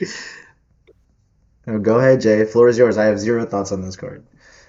Dude, it's so good against. Okay, like if you have Yeah, so Screamtail, it things. legitimately allows you to go second in every single matchup. And that's actually a really powerful tool for Ho Armarouge because the probability of you being able to set up with Research Iona plus Squawk every single game is so incredibly high. Now, granted, you're not going to be able to like actually scream with Screamtail on every single game, but it allows you the comfort of being able to do so. And it one shots Raging Bull if you have Clefairy. However, in every other matchup that I played this card with, holy cow, this card sucks. Gardevoir matchup, this thing is weak to Dark. It just loses you the Grimmsnarl matchup like instantly, even if you scream turn one. There we go. That's wonderful. Okay. But it's just generally a really bad liability to have on your bench against all these spread decks that are in the meta. It doesn't really do anything for the attack other than Scream, but Scream is incredible, like actually incredible. I played like 10 games with it just to like someone posted Screamtail. Let me just try this out just to see how it is. I click second every time. Dude, the amount of people who there were 3 games out of the 10. I went like second against Raging Bolt. I used Scream, and they insta conceded after. It was hilarious, I can see it. but Yeah. it is bait. It is pretty bad. Not as bad as Carmine, but it was pretty bad because you do need to find an energy to attach. Which okay, you can do that like every game. You also need to spend a nest ball to find it, which is pretty bad because you want to send like double Charcadet, Ho-Oh, blah blah blah, Squawk. Mm. And then you also need like Latias most of Latias, the time yeah. too, to Plus you actually start get it into the Mew. active. So now you already spent like 5 of your bench spaces, double Charcadet, Ho-Oh, Screamtail, Squawk, and Latias. So that's all 6 Pokemon on your bench, and you can't get out of it. Mm-hmm. Pretty bad. But it is funny. It So is. if you want to go to locals and you don't want to run Badoo, and you have like you have 100% chance of going into Raging Bolt, this might be a 100%. funny card. Yeah, I a think I'd rather run 100% chance. Bombardier over Screamtail, which I know some people Okay, did. true. Yeah, true. That one's going Yeah, up no Terran first. beds. It's so chopped. Like this is a It's terrible chopped. card. Okay, okay. Yeah. Let's go This is ahead. Badoo tier. This All is right. Badoo tier. I was trying to be It's Yeah, funny. gracious. It's hilarious. Like it's probably the funniest Pokemon card that I've played in Ho Armarouge, but it's chopped. All right. I feel comfortable putting it there. Yeah. All right. So then I guess we'll. I'd rather play Carmine. Why is Squawk still on the menu? Yeah, Is it it not was the very staple? first card. Okay, no, I don't think every single person plays it, which I guess we could talk about. I've considered cutting it for the sole reason that it is pretty much now the only thing that can get Maractus stranded, and you just do not want it there. Sure, Mew is limited to only at sobbing back, or what is Maractus? Is it cornering back? Corner. But you can also boss and attack with the Mew. Squawk, if you don't have energies in your discard pile, he's doing nothing. He is poking for 20. So if you See, cut the Squawk, you get the added benefit of being basically strand proof at that point because everything else can attack. it's true. But Yeah, also that's like the the biggest amount of benefit of cutting it. dead hands, dead starting hands that Billy's just like we need a Billy. It's like 70% Yeah, of starting hands are like this hand needs a hero. yeah. But yeah, go ahead. I think it's literally only for the Grimmsnarl matchup. where this card is so necessary to have because of how much of a razor thin edge this matchup is. Where if you get 10 more damage counters on your Pokemon against Grimmsnarl, you lose. Like, it's that close. And so Mm-hmm. having Billy as like a fail safe in order to be able to set up as quickly as possible is a really, really, really good thing to have. And honestly, I even play in the Grimmsnarl matchup itself, even if I don't have to Squawk and I have an okay hand to play on the game next, I might just actually still play Billy, just so I can get like that extra guarantee that I have the good cards in my hand, Mm-hmm. like Wellspring, maybe a boss, maybe Durant, all my energies in play. Like, it's just really good. And also, if you go turn 2, sometimes you can attack with it and you can motivate, and you can have a mini Flareon where you have 5 energies on turn 1. And if you get that, you're chilling. You kind of just win. Because if, again, like I said with Iron Hands, if you have Iron Hands against Grimmsnarl, you just win because they can't one-shot Iron Hands even with like the monkey math sometimes, because it's 180 and then and then Frost has tick 1, Frost has tick 2, Monkey has 20, 20, 20. That's only 220 damage. If they punch a Grimmsnarl, they're 10 damage off. And so you can bundle or boss again and then just hit. And it's just so good. It allows you to play certain matchups, and um if you have brick hands and you have a nest ball, you have an out. Yippee. So yeah. Go to card. I unfortunately cannot take this out of my deck because it fixes so many issues that the deck has currently. Okay. Paul says, I personally use it 90% of my games. How often does the panel use it roughly? Um, I think I put it at about 75%. Depends on the matchup for me. 100% of the time with Grimmsnarl if I can, and then like 80 to 90 against the stage 2s, and also Raging Bull. But if it's more like a more chill matchup, like Garchomp or something, actually Garchomp's not that chill of a matchup. What is a chill matchup that I don't need a Squawk in? Uh, let me think. Let me think. If I'm facing Eevee Box, I don't necessarily need a Squawk. That's like the only Mm, one. But yeah, you definitely need Squawk. I think this is a super staple. This should okay. be. We don't. This goes above Hollow Armarouge. Like, this is the deck. We are Squawkabilly the deck. Okay, I'm running out of space, so I will be reformatting the entire Yeah, tier list yeah, to add Billy. yeah. Sweet, What sweet. about you, Kaolin? How much you Squawk? I think you're a Squawker, right? Yeah. I mean, it depends. Like, just about I mean, it depends on the hand. Yeah, of course. But I would say I like roughly around 80 to 90%. And I'm just gonna Squawk turn 1. I mean, Yeah. but also like something nice. Mm, in in more or less 7 till 8 out of 10 cases, you have the opportunity like to thin out your hand like to 1 or at least Mhm. 0, and then Squawk, and then go from there with a complete fresh hand. Or if you play Carmine, even despite Carmine is bad, Mhm. I mean, you Yeah. always can like to thin out your hand, then first Carmine, and then Squawk, and you'll see 11 new cards. And if you not Yeah. play Carmine, you can, or at least turn 2, you can research afterwards. I mean, it's insanely good. It is very good. The only time Squawk has failed me was when I had Night Stretcher, Earth Energy Retrieval, 2 Ionos, 1 Research, and Palpad, and Boss. And then Yeah, the following hand, I had to research away my boss to set up. Like, that's the only time that it was bad. yeah. And I'm just like, okay, this card is always good, except for like when I draw my deck literally upside down and I have to discard all my supporters and my supporter like recovery. There's a lot of times I So start yeah, Billy and I don't need the Billy, and it's like that feels bad, but it's also like it's good to have the option still. yeah, it is like, yeah, there's Mhm. a 2 price liability like at the in front of everything, but like, and this deck has seen Mm, worse. It could just not have Armor Rouge for 5 turns. that happens. Discarding Rainbow's energies hurts a lot too. Well, if you have like 2 Rainbow energies, you're always going to attach 1, so you only lose 1. Now, if you lose like 2 Rainbow or 3 Rainbow energies, yeah, 2 thorns. All right. Ooh. All right. The thorns. Oh god. Oh Yeah, we've no. got Thorn's strongest soldier here. Oh my Um, gosh, is that Shanasti from yeah, Pokemon TCG Twitter? Holy cow, what a celebrity. It's really her. it is her. It's Thorn's time.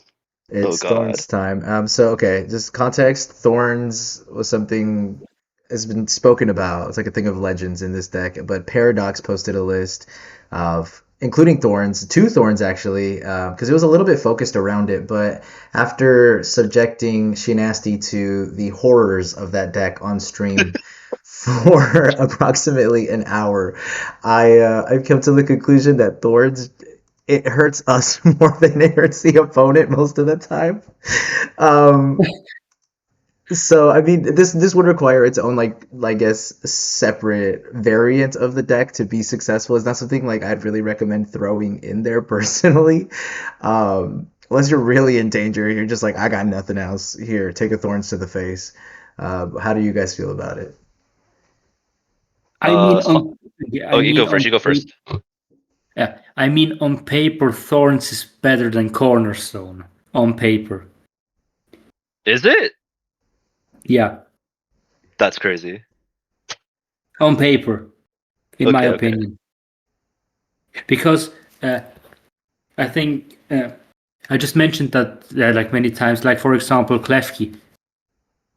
Klefki is extremely annoying because of the ability, and Thorns does like more or less the same. And and I think if you just ability lock your opponent, you will hurt him much more than compared to if you just slap Cornerstone in front of him. In my opinion. But I will Man. not say that I will play Thorns in the deck. Yeah, I don't agree with that at all, to be like I hope I Thorns don't like the get big blocked by Shinasti. it's okay. But like Thorns is like really, really good into like specifically the guard form matchup. And I Mhm. think that's about it. Mhm. Oh, and the mirror. It's so good in the mirror. But like something interesting, I'm not going to say that's good that you can do is if you have Minior in the deck, you can actually like strand your Iron Thorns active, and your opponent doesn't do anything, and then you place down Minior, attach return, send it up because it's not a roll box, so it does activate Oh. the effect, and then everything frees up with Latias, Mufez, whatever, right? And so there's a really Oh. interesting thing that you can do, and I think I talked about it in one of my docs, where it was like, this is the meme answer. You can actually do this with Iron Thorns with Minior, where you can actually just start switching like in and out with Minior, get all your abilities back, switch Iron Thorns back in, hit for 140. Like it's really interesting. Um, but it also doesn't really do much in the Gardevoir matchup because of Monkey Dory, where even if you do hit for 140, if Gardevoir has set up 3 or even 4 Monkey Dory on board, then you actually just get spammed with Monkey Dory damage and you lose. Mhm. So I Because don't actually think it's that good, but there is an interesting line that you can take it with this deck using Minior. there's something obviously new that we have to worry about with Guardy, aside from stopping Gardevoir EX, is Jellicent. Um, which there's another card on here that kind of tries to address that, but we'll get to it. But Iron Thorns would stop Jellicent from item locking us. Yippee! Yeah, so it's like that's another thing, but it's like you said, Monkey Dory makes it like we're only swinging for 140 into a Jellicent, and then what? They'll just retreat it and then attack with something else, or like mind bend you for the turn, and now it's like, I mean, you kind of just lose to Guardy double Monkey Dory, right? yeah, 190 plus 2020 or 30/30, whatever. yeah. I don't do math. Yeah, you just lose. Oh yeah, yeah, yeah. You don't even have to retreat it. You just swing with it again. Okay, you're right. Yeah, you can just can just keep swinging against it. Like you have Monkey Dories in play. Like it doesn't do that much against Guardy except like stop the ability, and even then they have like counter catcher and sometimes Mm. boss. But one thing we're Very rarely forgetting boss. here, and I'm really glad Pack and Paul does bring this up. What would we do without you? Is have we considered that Thorns increases our aura per 60? Um, we Ooh, did not consider that, and because of that, we will be putting it in stable. Um, we know yeah, this deck is entirely fueled on aura, and yeah. Sorry, I forgot to aura max with my deck mhm. personally, and so like my aura is pretty weak sauce, as they say. Mhm. So I'll be reconsidering this and putting Iron Thorns in every single one of my decks, especially EV Box, where I won't be able to evolve with my EVEX anymore. So yeah, Mhm. thank you, Pocket Paul, my favorite person to yap with They did in the just Discord. announce that at Worlds that will be a tiebreaker's Aura, so we will be. Yeah, no, this Okay, is. so Aura's the tiebreaker. Got it. All it's right, it's no, it's it's chopped. chopped. It's way worse than Screamtail. Like, sorry to Shanasti, but yeah, it's worse than Screamtail. All right, what do we got? We got a new category, super chat. No, I'm just kidding. No, that's gonna ruin my formatting, and I care about that. Oh, that's no. He Just put it said, chopped. don't do all that. All right. Sweet. So, in a similar vein, Fluttermane was something I considered. I might get clowned on for this, but mostly because I've come to the conclusion it's just not that good of an answer against Jellicent, because you have to basically promote it if you want to be attacking with something else for the turn, because that Hex Hurl is just not doing enough into the Jellicent. Um, that's my biggest reason. I'm sure there's other scenarios where Midnight Fluttering could come in handy, but is this even worth talking about? Does anybody have a better argument for Fluttermane, or am I It just trolling exists. here? It exists, yeah. If you want to bully your locals sometimes, I guess. I mean, It's it's good so against cool on thorns. paper.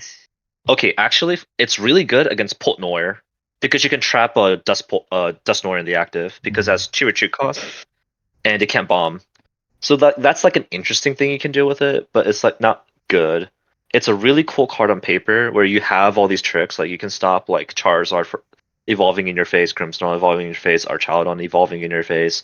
But also, your opponent has a brain, and when they use that and they evolve the bench Pokemon instead of the active, it's a little hard to play. But yeah, it's not that good. The spread is also not that good either because Monkey Dory just spreads it back, and if you're trying to use it against Joltik Box, you just lose to Iron Hands because 90 HP.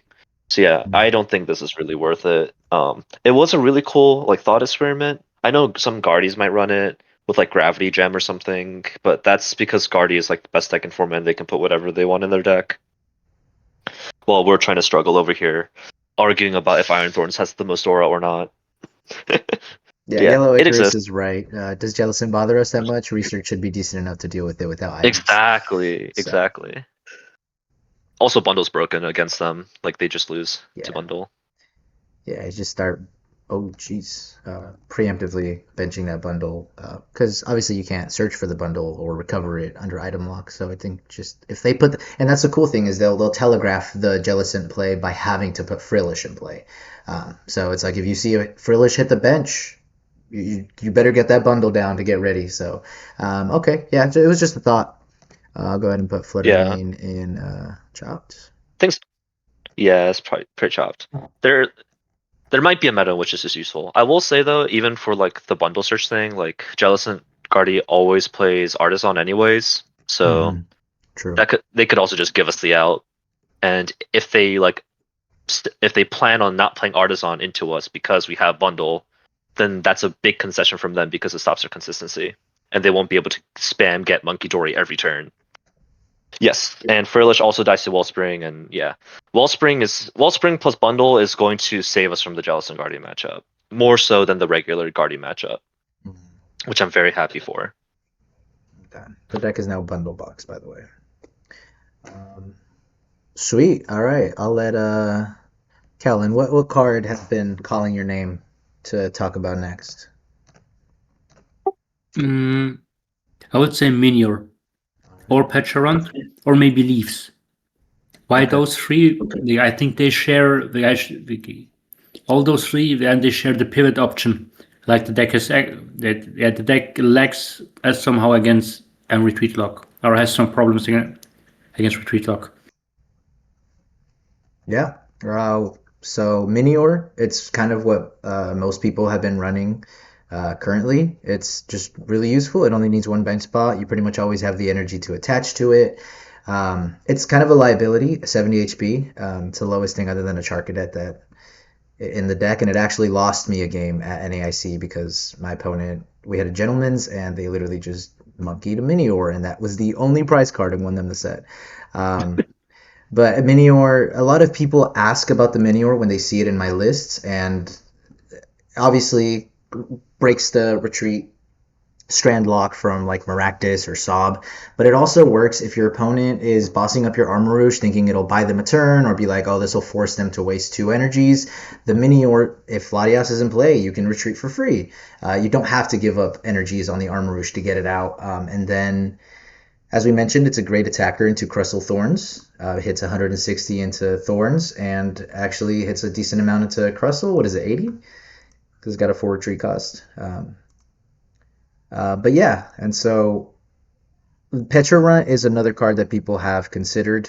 It was something I was playing early on because it basically lets you Petra Runt the Fez to break that retreat lock, but Petra Runt always had the downside that it couldn't attack because of the 2 dark energy attack requirement. But now with Prism, that's not a thing. So I'm just kind of yapping and giving context for people who, just to catch us up before we continue the discussion and give our thoughts about where that leaves us for this new format now that we can attack with Petra Runt. And we can also attack with Iron Leaves, which could be another similar function. So I'll go ahead and we'll go back to Minior. What are our thoughts on keeping Minior as the strand saver? I guess I'll go first. I love Minior. It's my favorite card in the deck, other than Monkey Dory. And an Iron Bundle. It's like, it's saved me in a lot of situations where I didn't have to. Let's say someone like countercatched my Armarouge and they like item locked me. Sometimes I can get Minior and then send it up. I have Latias and play free retreat, like you said. So that's been really, really nice. It also resets Gouging Fire. But the big thing that has been really like getting me away from Minior and Pekaran, actually, like both of them, I started running Penny, is that your bench spaces just become really, really clogged in the specific matchups you need them. Dragapult less so. Like you play Clefairy Mew and that's all you need for that matchup, honestly. But for specifically Grimmsnarl, you need a lot of moving parts in Grimmsnarl, and they have so many stadium bumps against your Area Zero that's actually kind of hard to really get Minior when you need it, even though you might run like 4 Nest Ball, 4 Ultra, and they have an Artisan out. So it has been interesting. I don't know how good it will be in the Black Bull and White Flare format because I'm not sure how prevalent Retreat Lock is actually going to be. Have you considered that Jay just likes finding value of any one prizer? Yes, we have. We'll talk about that later. But yeah, I think it's solid right now for the Destined Rivals format, and I am really missing it in my testing in the Black Bolt and White Flare format. But I'm actually not sure if we need a retreat lock option like right now. It's really weird because there's only like 2 decks that run it, and not all like versions of those decks run it either. And only Squawk can get like trapped too. It's a weird mess right now. So yeah, that's how I feel about retreat lockers in general. But yeah, Minior's pretty cool. I like it. Has saved me in a lot of games. Also, the new Bulbasaur Megas. I don't care about Mega format or whatever. Spidos control though. Yeah, Spidos control. Okay, that's fair. I also did hear that Control is going to potentially be a really, really big archetype at Worlds because of the LGIM, and the Pidgeot Gargonacle deck is actually starting to really get some like believers. So it might actually just be correct to include a Minior or Pekaran, or actually no, Minior or Pekaran only for a retreat lock option that's stable. And then Leaves is, we'll talk about Leaves later, but yeah. Kaolin, any thoughts? And to be honest, I use any one of those until now. Because, yeah, I mean, it's a little bit strange to explain. In my local center is just one guy who plays like Grimmsnarl with Maractus, and it's somehow, yeah, it's completely annoying to play against, but it was most of the time like fine. If I was careful enough to look out what I bench during the game, it was completely fine. And I do not play that much of ladder because, yeah, my life experience always suck. Like I always draw like things who doesn't make like that much of sense. And yeah, I didn't encounter that much of retreat lock because I was more or less like curious and what of those would be like at the best. But it would, Yeah. if I had to decide like completely out of the blue for one, I would go for Minior. Hmm. Yeah, I'm somebody who's been really preaching the Petra Runt now that we can attack with it because Gardevoir. Currently, it is the only thing that can reliably one hit KO a Gardevoir, but only after they take the 3 prize cards. The 2 energy requirement I don't feel will be really difficult, especially since we want to be, amping early. Um, but I guess one thing I'm debating right now is that worth it? Minior is just objectively better as that sort of like strand out. It's the uh, also, if we're talking gouging fire stays, then hey, it makes it so much easier to reset the gouging fire. And even if you don't have Latias in play, you're okay losing 2 energy. If gouging fire is going to be your attacker, it's not a huge deal. But I want to keep the Minior for how good it is because Pecharunt Fez combo is surprisingly difficult to get out, especially if one of them is prized. So like statistically, you're just not it's not doing its job. Whereas Minior, it's like, oh, you try to strandlock me, cool. Nestball Minior energy already in hand. So much easier to pull off. And so now I'm honestly kind of leaning back into the Minior. But that leaves us with this gap of how are we one hit KOing a Gardevoir if we don't play the Pecharunt? Yeah, I mean, I'm honestly like out of these 2 cards, I like Minior a lot more. Mm-hmm. Like especially since watching Paka Paul and yours like little like show match a little bit with the mirror. I kept seeing this situation where Paka had to have guard or not Guardy, Pekarunt and Fez in play, and thinking about it where you don't like especially versus Grimmsnarl, that is the matchup in which we need to have Pekarunt. You just don't have bench space against that deck. They permanently like get rid of your area zeros because they have 3 Spike Method and Artisan versus our 3 area zero. And so if they get to the point where you either run out of area zero because you discarded all of them from research or playing them actually, you just kind of lose still. While on the other hand, if you have Minior, it's just a 1 bench space commitment, which is a lot easier to fulfill, like you said. So I honestly think if you are running a retreat locker, which I think it's correct now, think about it more, it is Minior. And instead we start running Roaring Moon, you know what I'm saying? That's okay. That's something I did want to talk about next.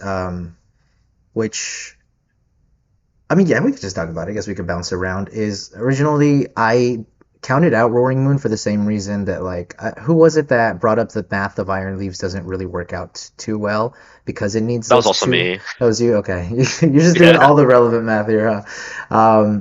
Well, I thought the same thing about Roaring Moon, but I still think it's worth it. One thing that comes up so often is I want to be able to bump my own stadium.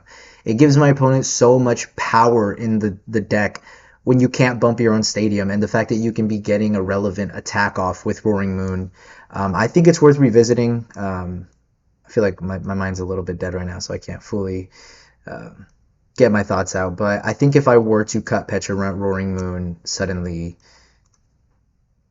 it's a good card. I don't know. Yeah, so the thing, like the Iron Leafs math that we're talking about is, just for the people who don't know about it, is when you go against specifically Grimmsnarl, right? Your ideal attackers in the 2 matchups are Wellspring and Iron Hands, where Wellspring has to shuffle your Prism and 2 fire back into the deck unless you get double Prism, which on turn 2, that means you have to find Prism turn 1 and Prism turn 2. Or you get Prism turn 1 and then like 3 fire and stuff like that, right? And they also have to not KO your Wellspring in the active. So what happens is that if you aren't able to get the ideal situation of 1 Prism and 3 fire on your Wellspring on that turn 2, and you have to shuffle back in your Prism, you cannot attack with Iron Hands turn 2, or turn 3, which is Iron really, Hands or really bad Iron against Leaves? Grimmsnarl. Iron Leaves, sorry. You can't attack with Iron Leaves on turn 3, which is generally when they try to Grimmsnarl you. And so you're left with this really awkward situation where you just Wellspringed, you have no prism left. How are you going to Iron Leaves to take the KO on the opposing Grimmsnarl? And that happens surprisingly a lot unless you go second, but that again, that's a coin flip 50-50. I'm not going to like completely try to rely on it. And it just gets really awkward basically against Grimmsnarl because you're on such a fast timer against that deck because of how fast Frostlass also kills your deck. Guardy, on the other hand, is a lot slower of a deck. And so you are able to, even though you shuffle back in your Prism, you still do have those 1 or 2 turns where you can start setting up Prism again against Guardy in order to try to get like a boss KO on the Guardy at the very end of the match, or be able to surprise them by having double Prism on your field already, getting Roaring Moon and attacking. So I think Roaring Moon as a potential attacker has more merit than Iron Leaves, along with the fact that Frenzy Gouging is pretty cool to say, compared to what Prism Edge. And also, like, Roaring Moon is just a generally good attacker against more decks than Iron Leaves. Like, the only decks that Iron Leaves does well against into is Charizard and Grimmsnarl. While Roaring Moon, hitting for 220 and getting the Stadium Bump, that's a lot of Pokemon that you can kill anything from Fez and below. And that's decent. And yes, you only Frenzy as like the last 2 prizes when really far ahead because Monkey Dory like destroys you. But yeah, like it's pretty decent. And if you need a finisher like your Reshiram's prize or something, or your Reshiram's in the discard and you don't have any recovery left, Roaring Moon is a finisher that KOs everything, which is super, super cool. So I think there is more merit to Roaring Moon than Iron Leaves. Just because Grimmsnarl matchup, you're on such a hard timer. And Charizard as well. Like if they get Candy Zard KO your Mew or something, and you can't attack back, you just lose most of the time. Yeah. For organization's sake, let's just finish up where we're going to put Minior and Pecharunt, and then we'll keep the discussion. So Minior, Sizzling, sound fair? I think it's Sizzling. Yeah, Sizzling. Sweet. Yeah. And then Pecharunt. I think it technically needs to go into Sizzling.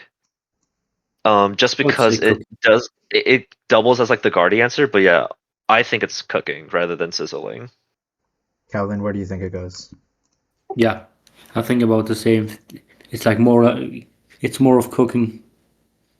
Yeah, really? I feel okay putting it in cooking. I'm okay with it because it's been severely underwhelming. I mean, to be fair though, Pecharunt can kill like Raging Bolt with the 2/2 thing. So like there's also that. I feel like one thing that's really cool about this deck is that something that works for one thing also doubles as another thing that the thing that it does. Yeah. So it's like you kind of have to prioritize certain things where it's like Pecharunt does the same thing that Reshiram does, and Minior does, but it does it like not as well. So it's really cool, and that's why I think it warrants these like really elaborate discussions, because it's not as simple as like Minior is better than Pecharunt, get it out of here. But I think in terms of, for now, for the discussion that we've had, I do think Minior and Sizzling, since we've had it as a sort of pivot, and then maybe this will end up changing back up to Sizzling later on. Yeah, okay, honestly, like the Minior versus Pecharunt argument is like, it requires just so much testing, because there's so many pros and cons to both that it's impossible to choose just from like a vibe check, you know? This is fully a vibe check discussion. Yeah. A minimal testing vibe check discussion. But hey, I've tested at least 2 games. I don't know what you're talking about. Oh man. Okay, let's see. Anything in chat that we should address? Uh, Another thing to consider about the 2 rainbow attackers is that Legacy plus Prism is so good. They don't want to kill the Legacy, so if they boss around it, you keep both rainbows in play. That's true. that is true. But also, like, if we could like spawn in Legacy into our hand every game, this would be like, of course you include Iron Leaves and Roaring Moon, but like we kind of can't. But yeah, it is interesting. And there's also matchups which, oh, true. Something I also will say is that it depends on how many rainbow attackers you need in the game per match. Like Roaring Moon, you can legitimately go the entire game without using a rainbow energy. Like you could do Gouging Fire, Reshiram, or Gouging Fire, Terapagos, Reshiram, stuff like that. Mm-hmm. And so there's some matchups where you just don't need it. But other matchups like Grimmsnarl, where you need literally every rainbow energy, yeah, I kind of don't like using Iron Leaves. Okay. Yeah. Yeah, I got a little bit jumbled up there because we did jump around. I mean, Oops. no, you're good. I'm just like, what have I already said? I mean, we could transition next into Durant, but let's just finish up our thoughts. I'm going to put testing into Roaring Moon because it just seems like a really, really good attacker. Um, I would put it probably in cooking right now. Uh, Hmm. what do you guys think? I agree. Okay. Oh my gosh, my format I is... agree too. Yeah, it's the better of the double prism attackers. Mm-hmm. Sweet. Okay, so Roaring Moon, worth taking a look at cooking. Now, our beloved Durant. Pretty much every list, every person with common sense has had their. That sounds really insulting, my bad. Most people have put Durant in their list as an answer to Grimmsnarl, but this was a very contentious thing because other people were debating baby Iron Leaves. Because just Durant just seems underwhelming that you have to let them take prizes first before it starts one hit KOing these guys. But for the way the price trade works out, you're usually doing that anyway. Against Zard, they usually have babies in play that you can Wellspringer hands first. Against Grimmsnarl, same exact thing. Wellspringer hands first. Where it gets awkward, especially against Grimmsnarl, is when they only take one prize and they start setting up something to be KO'd later. Because all of a sudden you're only hitting 300, especially if they don't put Frostlass in play. Because all of a sudden now you're only hitting 300. You don't know where you're going to get that 20 from. Chances are they're going to heal it before you have a chance to really take advantage of it. And then also, if you put your legacy on a Durant and they don't have a Frostlass in play, they can work around the legacy by letting the Frostlass ping KO it. So Durant has had its like both benefits and cons, and so a lot of people have been considering subbing it out entirely for Iron Leaves that can one hit KO from the very beginning. It works for that mobility, but as Jay, you've mentioned, those two Prism energy could be a legitimate obstacle that could make it not a reliable attacker into the Grimmsnarl matchup. So I'll go ahead and open up the floor with all that said. I mean, you basically just said everything that I wanted to. Like, it's our only grass attacking option if we're not trying to go in this Iron Leaves route, because this deck, like, Durant is in a sense like a consistency card, because it's always consistently going to knock out as long as they take out two prizes. While Iron Leaves, like Double Prism, is a much harder requirement because it takes 2 turns to load it up, and you can't attack with it like turn 2, turn 3. So that's why I like Durant a bit more. And also, it's a little weird with Durant like getting killed by Frosthouse Pings, because then they need to have just a Snow Run on their bench and then evolve it the next turn exactly, while also hitting with Grimmsnarl. So it's like, unless your opponent really knows that matchup to where they know to hold the Snow Runs and not evolve the Frostlass until the Durant comes out into play, they're not really going to play around that. And also, like, it's fine. They usually just TM you with a Frostlass turn 1 anyways because it is good. So, like, I think Durant's fine. And it's honestly, like, Iron Leaves just doesn't do enough for the deck. And not to mention the Cynthia Scarchomp matchup, where Iron Leaves is completely dead if they start getting their power weights on. And although people like don't think the deck is real, like, it's actually starting to become pretty real. I'm not gonna lie. Garchomp, oh, So 100%. yeah, it's definitely like, honestly, it might even be better than like Eevee Box in some cases. But yeah, Durant, it's the best grass attacker we have. That's not double prism. That's consistent. That can KO these big grass weak threats. Something that is interesting though, that came out in this Black Bolt and White Flare format is this Tapu Koko card that came out, I think. Or no, it's not Black Bolt and White Flare, but we can play it. It's Tapu Koko, I think. Or is it I Tapu think it was Lele? Stellar Crown, if I remember correct. Is it Tapu Lele? It's the grass one. Bulu. Tapu No. Bulu. Tapu Bulu, yeah. There's a Tapu Bulu. There's a The single what hammer? prizer that hits for 220. You would hammer, yeah, that one. Mm, yeah, Shrouded I'll pull it Fable, up. I'll pull up the graph. yeah. Like this is also a card. Yeah, Tapu Bulu, sorry. Durant made me pick up the big deck. It's his home. This is true. But yeah, like Tapu Bulu also exists, and it's also in Japanese. Let's run it. But Hmm. holy cow, is it a heavy, heavy energy requirement? Oof, Like, oof. yeah, Yeah, Yeah. that's like the worst of both. But Uh, I mean, if I 220, remember, it's relevant. it's super relevant. Yeah, and it also KOs like Serendipity, whilst Ogre Pawns. Like, it's interesting. I'd rather if I Durant remember, stretch your Durant for Furin with a spin to Rainbow Bulu. Shout out, true.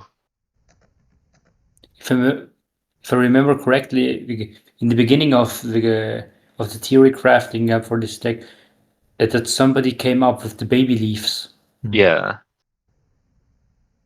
which in this case would be, in my opinion, like the more reliant attacker compared to Bulu.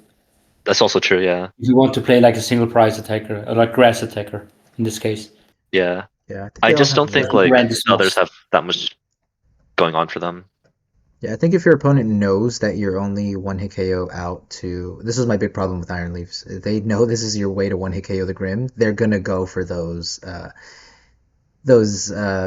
hit now, clean up later price trades because you're not one hit KOing them back. So they can do that because the Iron Leaves requires the Pokemon to be knocked out by damage.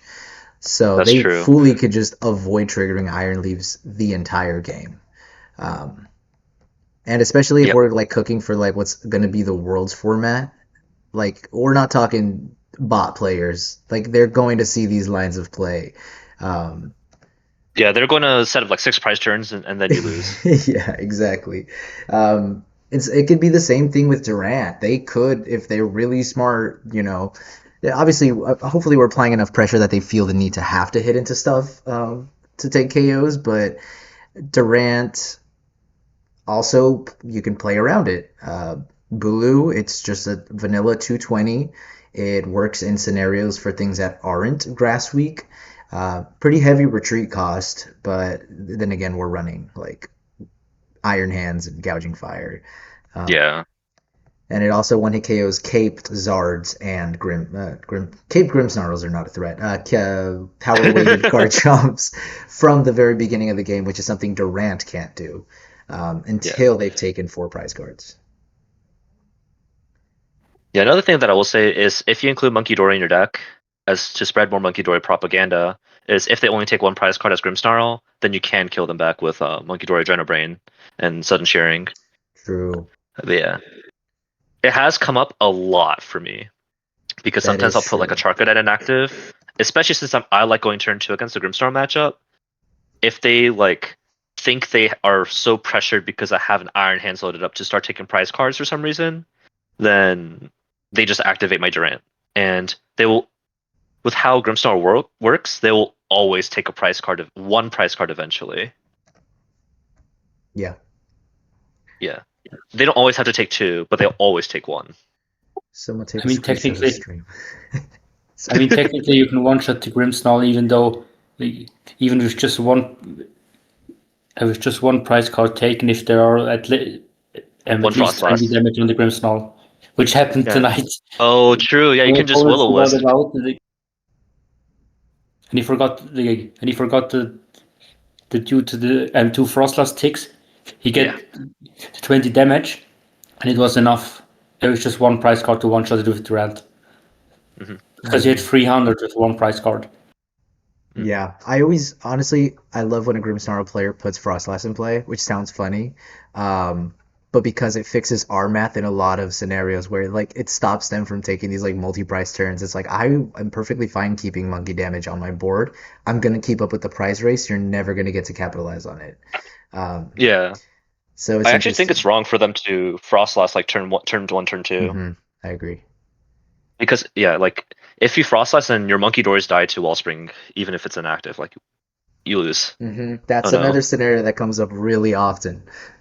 Um, Yeah. yes, Paco this the stream doesn't look real with all the grass cards.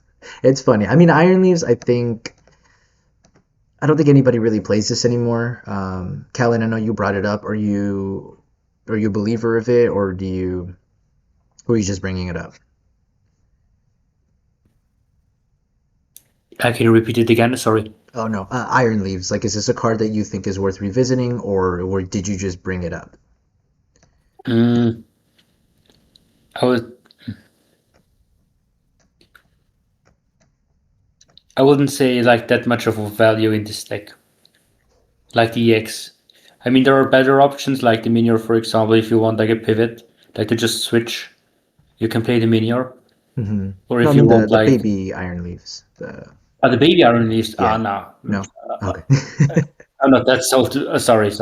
I'm not that sold. Okay, for sure. Okay, so I now mean, let's uh, go ahead. Yellow Icarus made the guy made an interesting take. I think there's a world where there is a full version of this deck with one prizes like Baby Leaves or Baby Gouging Fire Ho-Oh, but with how many liabilities we have, we might as well just play the better two prizes instead. Yeah, I think Yeah.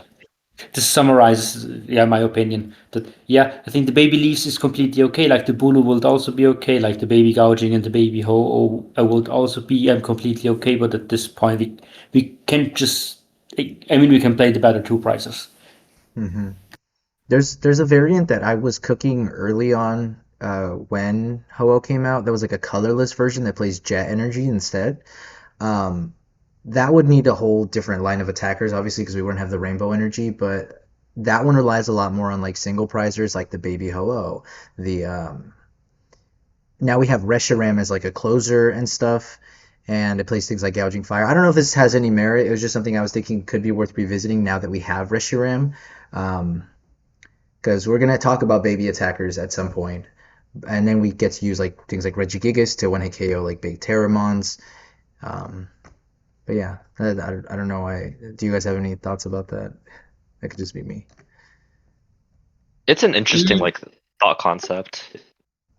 I had like a same vision a couple of weeks ago. But I have if I'm honest, I, I didn't I didn't spend like time into like to create something. I'd like to design some sort of a concept, but I had the vision. Okay, so I know it's not just me. I think I'm you're gonna cook cooking. that. Yeah. I'm gonna cook that, and then I'll get back to All it. right. Yeah. Maybe on I'm a excited follow up about it. stream. Yeah. This is it would be like super weakness box where you have to like play every single type just to like account for weakness Hmm. to try to That's KO. So, yeah. that's cool. It's a cool like idea in theory, but we'll have to see if we have enough good one prizers in the current format in order to Okay. actually be able to use it. All right, so let's go ahead and let's put. Where do we want to put Iron Leaves? Do we think it's undercooked? Uh Do you think it has merit yeah, to be worth it's like testing? Hilda tier. I think it is worth testing because I was thinking like if you go second enough into the Grimstorm matchup, like choosing to go second, like as much as possible, then there is a chance where you get enough like energy set up on turn one so that you can like really easily use Iron Leaves on turn two, turn three. But right now it's it's pretty underwhelming, yeah. Hmm. But How I think about like we delay? should test it just to check. Sizzling or staple. Staple? I don't think staple, but I do think sizzling. It's only a staple just because the Grimstar and Charizard matchups exist. That's true. Yeah, like it's a staple in the sense that we need the card in order to actually win against these very strong decks. Calvin, you'll be our tiebreaker. Durant, staple or sizzling? Staple. Let's go. Wow. Okay. I'm intrigued by Bulu. I'm not gonna lie. I know you just kind of mentioned it, like, but the more I think about it, yes, it's expensive. Yes, it's like heavy retreat, but that 220, it's like it's really calling my name for some reason. It's Um, actually really interesting. Like it's like Regigigas, right? Where Regigigas is very good into like Pulsar, EV Box, and all these, and Raging Bolt because it's a solid like one price attacker. uh But this just hits everything, and yeah. it's Oh, like oh, I have an it's idea. two. Okay. And maybe Bulu and would see some play with Mega Venusaur. I called it now. Why make a Venusaur? It's a good card. It's a great card. Oh, The Mega like playing in Venusaur. Mega Venus. Oh, Yeah, yeah, yeah, because you yeah, can yeah, just move yeah. the energies Oh, around. yeah, that's true. Okay. With Okay. I think it's Overcon, cooking. they have some sort of like a replacement of, or like some sort of a grass style box deck. Hmm. Maybe. How do you guys feel about putting this in cooking? I'm definitely going to be I testing it. I think it's cooking. I think Just too. because it's like better Regigigas if you think about it. Yeah. And like as much as I call Regigigas bad and like bait, as a lot of people say, it's actually not that bad in very like niche metas, or like if you're trying to like really fix a certain matchup, Hmm. like Zard or Raging Bolt per se. Yeah, it's interesting. It warrants testing for sure. And if you think about like everything else on the cooking tier with Cornerstone Pack, Roaring Moon, yeah, it's around that level where it does something cool for a little bit of a heftier cost, or it's not in the right meta. So yeah, I think it should be in there. Um, It Icarus got me questioning it. I think bumping it down one because yeah, they're right. Two is it Hilda Prism. tier though? What's up? Is it Hilda tier though? I don't think it's Cornerstone Patch Roaring Moon tier. Okay, fair. Because I still plan on doing Cooking with Iron Leaves. Like these are all cards that it's Okay, like yeah. as of right now they don't seem very good, but there's a chance that like I could put them in my deck and it'll be like Okay, holy okay. moly they changed the deck. These are like don't even try them, you know. Got it. Okay. I mean, and technically, if you would play Leaves, and we don't need to play like Minior or like Patch, and also we don't need to play Durant. So we could replace That's like one card with that's two. fair too. We could replace two cards with one. But is Leaves better? And that's the other Yeah. question. Like yeah, it replaces two cards, but it's objectively a worse version of those two cards that you're replacing. Yeah. Yeah. So, oh shoot, This what did sounds Screamtail tier. How could you say that my King Tapu Bulu, who I keep forgetting the name of? I do? What am I doing to this stream right now? Sorry, you go ahead and keep talking while I figure out what I just did. Yeah. Yeah, I don't think it's like I don't think it's Screamtail tier. Screamtail tier is a very special place in hell, as they say. Oh Like, man, there we go. yeah, like it's Screamtail Ironthorns tier. Like, we don't talk about that tier. Bulu is like, well, at least it's playable and it's like semi-relevant. Hmm. It is pretty bad because it's double prism and 4 energy necessity. But yeah, Okay. All right, let's go ahead and move. Speaking of high attack costs and large retreat costs, Blood Moon or the Saluna? bear.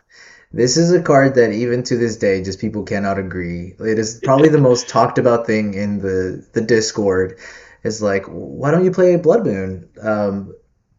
And okay, just for context, the argument for Blood Moon has always been whether it's better than Gouging Fire, which of the two is better, because Blood Moon, it's a heavy attacker early in the game. It works to KO a lot of the same things that Gouging Fire is knocking out, things like Raging Bolts, things like Pheasantipides, uh, stuff like that. But it's a heavier attacker in the beginning and a much lighter attacker in the end. A lot of the time, you won't even need an Armarouge in play to get attacking with your Blood Moon to close out a game. So if your opponent's win con is to target your Armarouge to not be able to set up another attacker, well, Blood Moon just comes in and you only need the one energy anyway. But the argument against it is it just kind of gets outclassed by Gouging Fire. You're okay with the 3 energy attack cost of Gouging Fire throughout the game. It's a relatively easy cost at the beginning, middle, and end. It's realistic. But it does require Armarouge, obviously, to close out games. But for me, the biggest argument for Gouging Fire outclassing Blood Moon is that Gouging Fire can one-hit KO an opposing Blood Moon, whereas Blood Moon falls that 20 damage short. Sure, you can get monkey math involved, but a lot of the time, Blood Moon attacking decks like Raging Bull aren't going to leave that that damage in play for you. And so, also starting Blood Moon, every deck that's played Blood Moon has had the struggle of starting Blood Moon. Yeah, so that's just a little bit of context of the debate of Blood Moon or Saluna. So I'll open up the floor and also ask the question: does this change with this next format?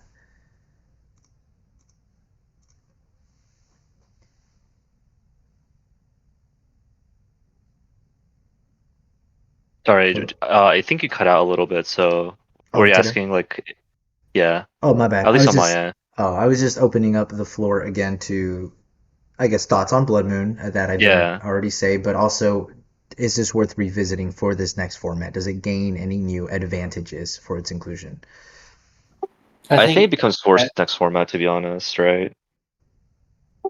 I think we have to admit that Blood Moon is one of the most clutch card in the whole game, This is like true. right now.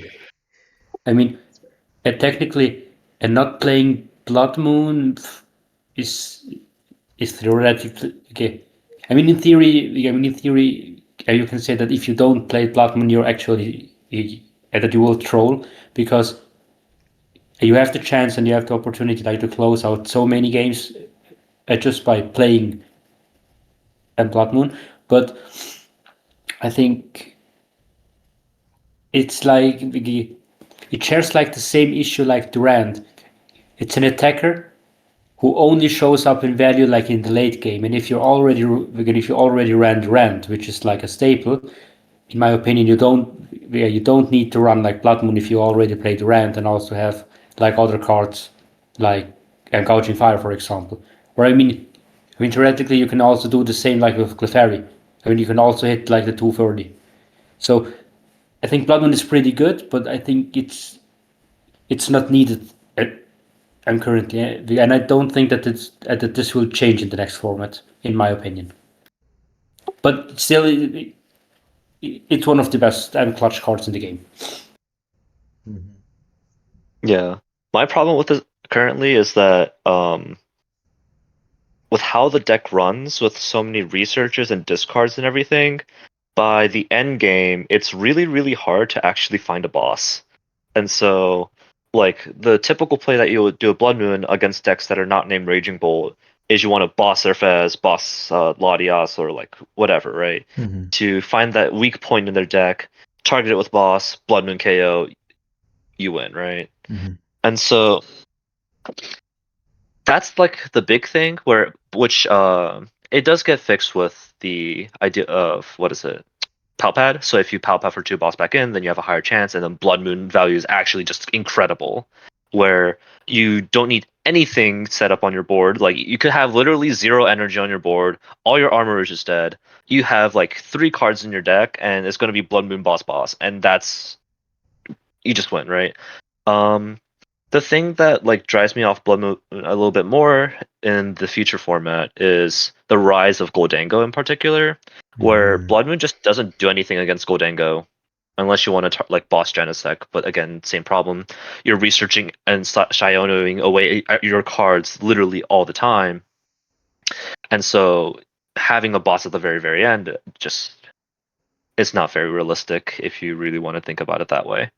I will Yeah. say though, there's a really interesting curve that you can think of, like Gouging Fire, Terapagos, and Blood Moon Nurse Luna, where Gouging Fire has the most value in the early game, falls off a little bit, and then falls off a little bit, and then falls off a lot more in the late game, just because it is a 3 energy attacker, which might be a little bit scary in those situations where your Armarouges are about to get knocked out, but you're able to attach to your backup attacker on the turn before that happens, and then attach on the turn that you do get to attack with it to hit for 2 with 2 energy.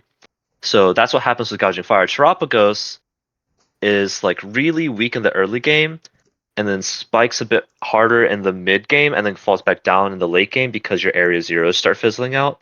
But Blood Moon is just like an exponential curve up towards the late game. So it's really, Mhm. what does your deck need? Does it need for you to be able to, or do you run out of energy a lot? Then you want Blood Moon at the end. Are you playing, or especially if you're playing a lot of heavy attackers like Regigigas and Iron Hands every game, and even Reshiram in this case, because it does discard an energy when it attacks, do we need that late game insurance? And it's a really interesting thing to talk about, or think about too, where this does something that no other attacker in our deck really does. And I think it's really good in that regard. I think But the again, biggest point you need of boss. discussion with specifically Blood Moon that changes with this format is Reshiram. They're both closers. These are both Pokemon you want to be attacking with, but they're for different reasons. Blood Moon, you kind of need to pair it with the boss, because chances are your opponent's not going to give you a Pokemon that can gets one hit KO back by Blood Moon, you know? So Reshiram, That's true. you don't have to boss anymore. If they are at the 4 prize cards, that's hitting for how much is that? I can't do math. 330. That's enough to KO anything relevant in the format. All of a sudden, you don't need the Gust. Now you can just focus on digging for the energy to close out with Reshiram into whatever they have. So to me, that Reshiram alone makes Blood Moon's value dip even more, and it's a card I already didn't believe in even pre-Reshiram, especially if we're talking so heavily about keeping Gouging Fire. Now it's all of a sudden outclassed by 2 different cards that just make more sense to have in the deck.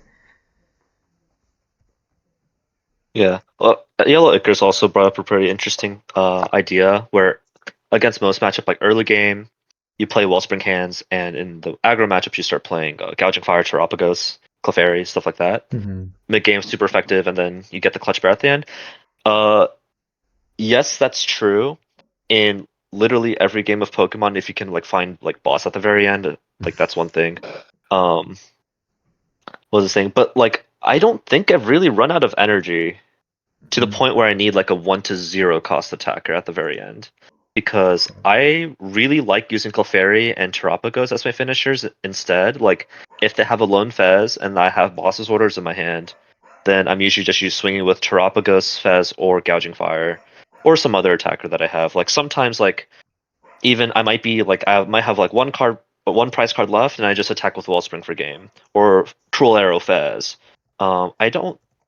There's like 5 or so games that I've played throughout my like entire Pokemon like history with this deck, where I really wanted Gouging Fire, or I'm sorry, Blood Moon or Saluna.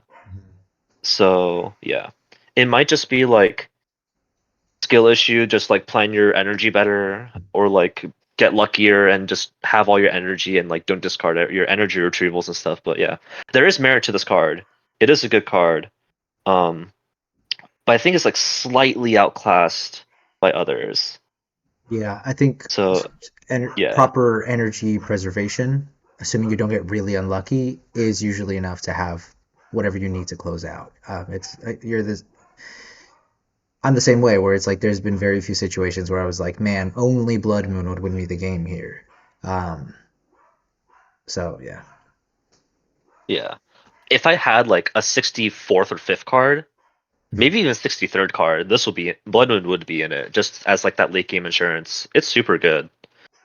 It's just that for me, it's almost a luxury card in a sense. Like, yeah, it's almost a luxury card because like if I just played better, I win the game. Like I've had so many moments where I'm playing the game and I'm like, wow, if I just move my energy in a very specific way, then I win that game. And I'm just like, okay, that's just a skill issue on my part. I don't need to add Blood Moon or Saluna.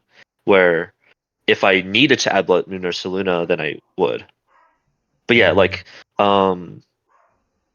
it is a really, really, really good card to have as like a nice like just in case. So if you can find the space in your deck to include it, I definitely would.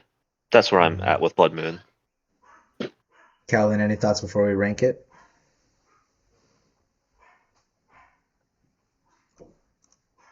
Sorry, I'm muted because my chihuahua is barking like a maniac in the background. Can you guys hear the chihuahua? You can. Don't think so. No, Okay, good. I didn't hear it. Then I'll let him bark his head off. I was just gonna say, Kaolin, do you have any thoughts on Blood Moon before we rank it? No, not really. I mean, I mentioned everything. I mean, the card is good with no doubt. And if if there weren't like better attackers like Reshiram or Durant, I would play it. I mean, and there were so many games that I just won with Blood Moon, and it's somehow like more. It's somehow ironic that I'm debating against that card, but I think it just doesn't fit in the deck right now. Okay. Well, I So think it does. I think it does fit. It's just, can you find the space for it? Yeah. Okay. Yeah. I have to correct myself. Yeah. Yeah. all right. So instinctively, I want to put it in cooking. How do you guys feel? I think it's sizzling. Like it is quite literally my 64th card or 65th card, and at least like, especially for like getting to learn the deck too. Like if you're like this is your first like 20 games of playing Ho Armarouge, Blood Moon is really really nice actually.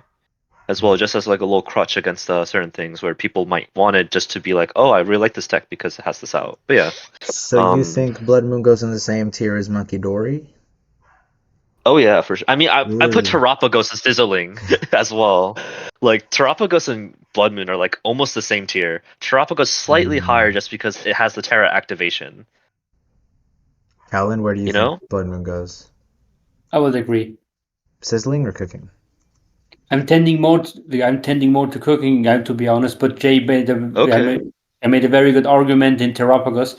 I mean, we put Terapagos in sizzling, so Yeah. I mean, for the We put. same reason. I mean, Bloodman is still a pretty good card. I mean, yeah. Yeah. So he's right. I mean, We can put it between those two. I think like between Sizzling and Cooking. okay. Yeah, or like the very top of Cooking. Yeah, that perfect. Right under Monkey Dory because that's where it belongs. Oh, okay. Monkey Dory on top. All right, bet. All right. Yeah. That was an option. In that case, let's actually put Monkey Dory in between Sizzling and Sig. Okay. I mean, yeah, I've never been a big believer, and I think it gets worse this format. I would actually put it Yeah. in Chopped, but we have two believers here, so I'm just kidding. No, not actual chat. Yeah. All right. Sweet. It's like So, it's cooking at worst, I'll say, or yeah. maybe undercooked at worst, but still, Yeah, good no, card. definitely not Chopped. Okay. Yeah. Another another card that gets discussed very heavily, um, Regigigas. Uh, it's funny because I feel like there's a strong divide between Gigas believers. Not that many of us in the Discord, but outside of the Discord, everyone plays the Gigas. So it's this really funny thing. Calvin, you're gonna say something. Go ahead. Yeah. I mean, I mentioned I mentioned that many times. I'm on the Discord that, and for me personally, Gigas, or Gigas is like Gigabait. Uh, on paper, it's pretty good. Um, I'm against all those Terramons, like all the Ogre Pawns, like Zard, and Dragapult. Yeah, but I mean, we're playing a weakness box, so in my opinion, we don't need Regigigas, and because we're hitting most of and because we're hitting most of the Terra M1s just as weakness. Yeah. So the card is okay, and also somehow it completely sucks if you start with it. If you start with it, and if you power it up, you have like 4 energies. You have 4 energies stuck to it, and if it gets a knockout, I think there is a much more bigger drawback for those over 330 damage into a Terra Pokemon. You can easily. I mean, we're playing weakness box, so I don't see playing Regigigas. In the beginning, I thought, yeah, it would be cool, but now I think, nah, it's completely Gigabait, in my opinion. I agree. I think this card just goes entirely in Chopped. Yeah. Jay, any thoughts? Well, okay, I can't say it's entirely chopped because I can say that this card is better than Carmine. Um, yeah, but like in like a more serious note, why is it I don't know why it's still echoing, I'm not but sorry. sure. Yeah, Um, it might just be you might have to like unplug and replug in your like mic or something, or like make sure to change that around. But like the big thing for me for Regigigas is that it is very, very good in very specific formats, where or metas where if Charizard is becoming really, really dominant and Raging Bolt is still pretty good, Pulsar is like kind of a thing, then you actually do start playing Regigigas because it's a more searchable legacy energy in a way. And also with how Charizard math works out, sometimes they just, especially the Charizard Pidgeot Dusknoir build, sometimes they just hit you 180 flat on like your Wellspring Ogerpon or something, and then you just have to let the Charizard live because it didn't take any knockouts and they're setting up for these really big Dusknoir Briar countercatcher turns, which are very, very scary. So I think there is a little bit of merit to Regigigas in those specific formats or metas where Charizard is like super BDIF, and we have Raging Bolt and Pulsar like doing its own thing. But right now, and then also going forward into the Black Bull White Flare format, I think it's kind of bad. Like undercooked to chopped is what I'm thinking. Especially if Tapu Bulu is an undercooked, then Regigigas also is in a very similar situation. And we can actually one-shot Cerulege with Mew's genome hacking. So, fun fact. If you are having trouble with the Cerulege matchup, genome hacking saves the day. All right. Every time I think I'm like out of like options, I always think, what can I genome hacking? That card is so It's cool. so good. Yeah. All right. Sweet. So I think undercooked. Agree? Yeah, undercooked.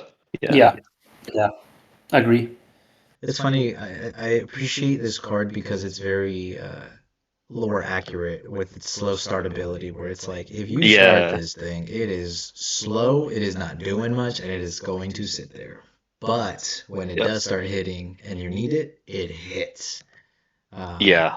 I think, uh, which is completely curious. I mean, they played a bunch of Lugia, and when this card came out, they made Lugia extremely good. Or especially, or respectively, it made Lugia much more better into Zard or into like Dragapult because you could instantly one shot those. But the difference was it was completely easier like to power it up with the four energies because you had the Archeops and you could accelerate energies like instantly from the deck. It was completely easier. So I think in this deck it's okay. Maybe it will be better in next format, but I can't imagine It's really just a like for meta right now. read. Like you have to, if you predict that like Guardy is terrible and then Charizard Pulsar Raging Bull are like the best decks going forward, then you start actually putting it in as like a cheese legacy. Yeah. But yeah, other than that, it's pretty bad and really high energy cost, really high retreat cost, and it also just gets like one shot back against most of these decks, so you lose 4 energy as well, which is really not that fun. I could also see it if you play Blood Moon or Saluna with Regigigas. I did see like a lot of people play that way. And I think that's also a fine way to play the deck where you say, okay, if am including Regigigas, then I have to include Blood Moon because I have no energy. And I'm like, sure, that is a valid way to play. So if it does become meta, it just warps the deck a little. But yeah, it exists Can I as get usual. can I get a quick audio check? Can you guys still hear me? Yep. Okay, Yeah. cool. Yeah, I'm just worried about this echo situation. So let me know if it stops or keeps going. Also, big shout out to Yellow Icarus. Brought up a lot of really good points throughout this discussion, so I want to recognize that. Appreciate Yeah. you. Next Shout time. out. Oh, you're very He's, quiet on stream right now. Oh man. So I did the opposite. Okay. Um, yeah, it's probably Discord is fine, but Twitch is not. yeah, let me see. I heard my name, but nothing else. No. It's no, yeah, you're getting banned. You're absolutely getting banned. No, but we want to give you a shout out for participating in the discussion, bringing up a lot of good Yeah. points. So thank you for that. Obviously. Hello, hello, hello. Okay, wait, all right, can you guys hear me now? I mean, you guys said the Discord call was fine, but Yeah, Discord's fine.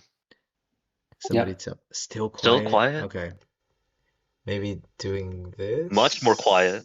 Someone said Not sound this is great great now. now. Maybe Yellow What is Chris, you going just need on? to turn up your volume. Maybe I'm just loud. Sorry, I'm a yapper, apparently. I wish I was better at this whole audio thing. But okay, well, I'm just gonna keep going. We're nearing the end of our menu here.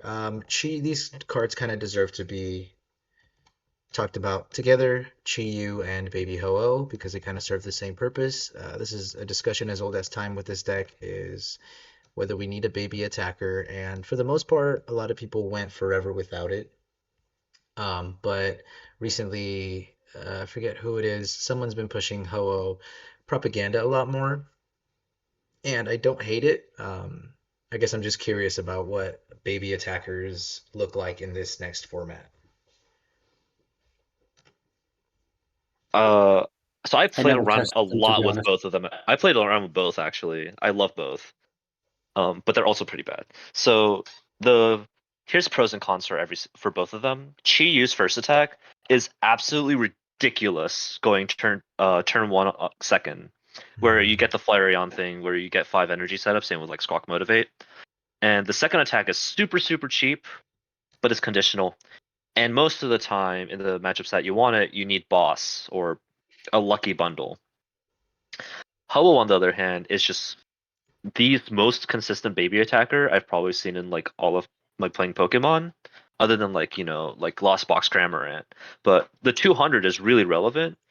It's kind of cheap, like 3 fires, still expensive, but it's like not bad.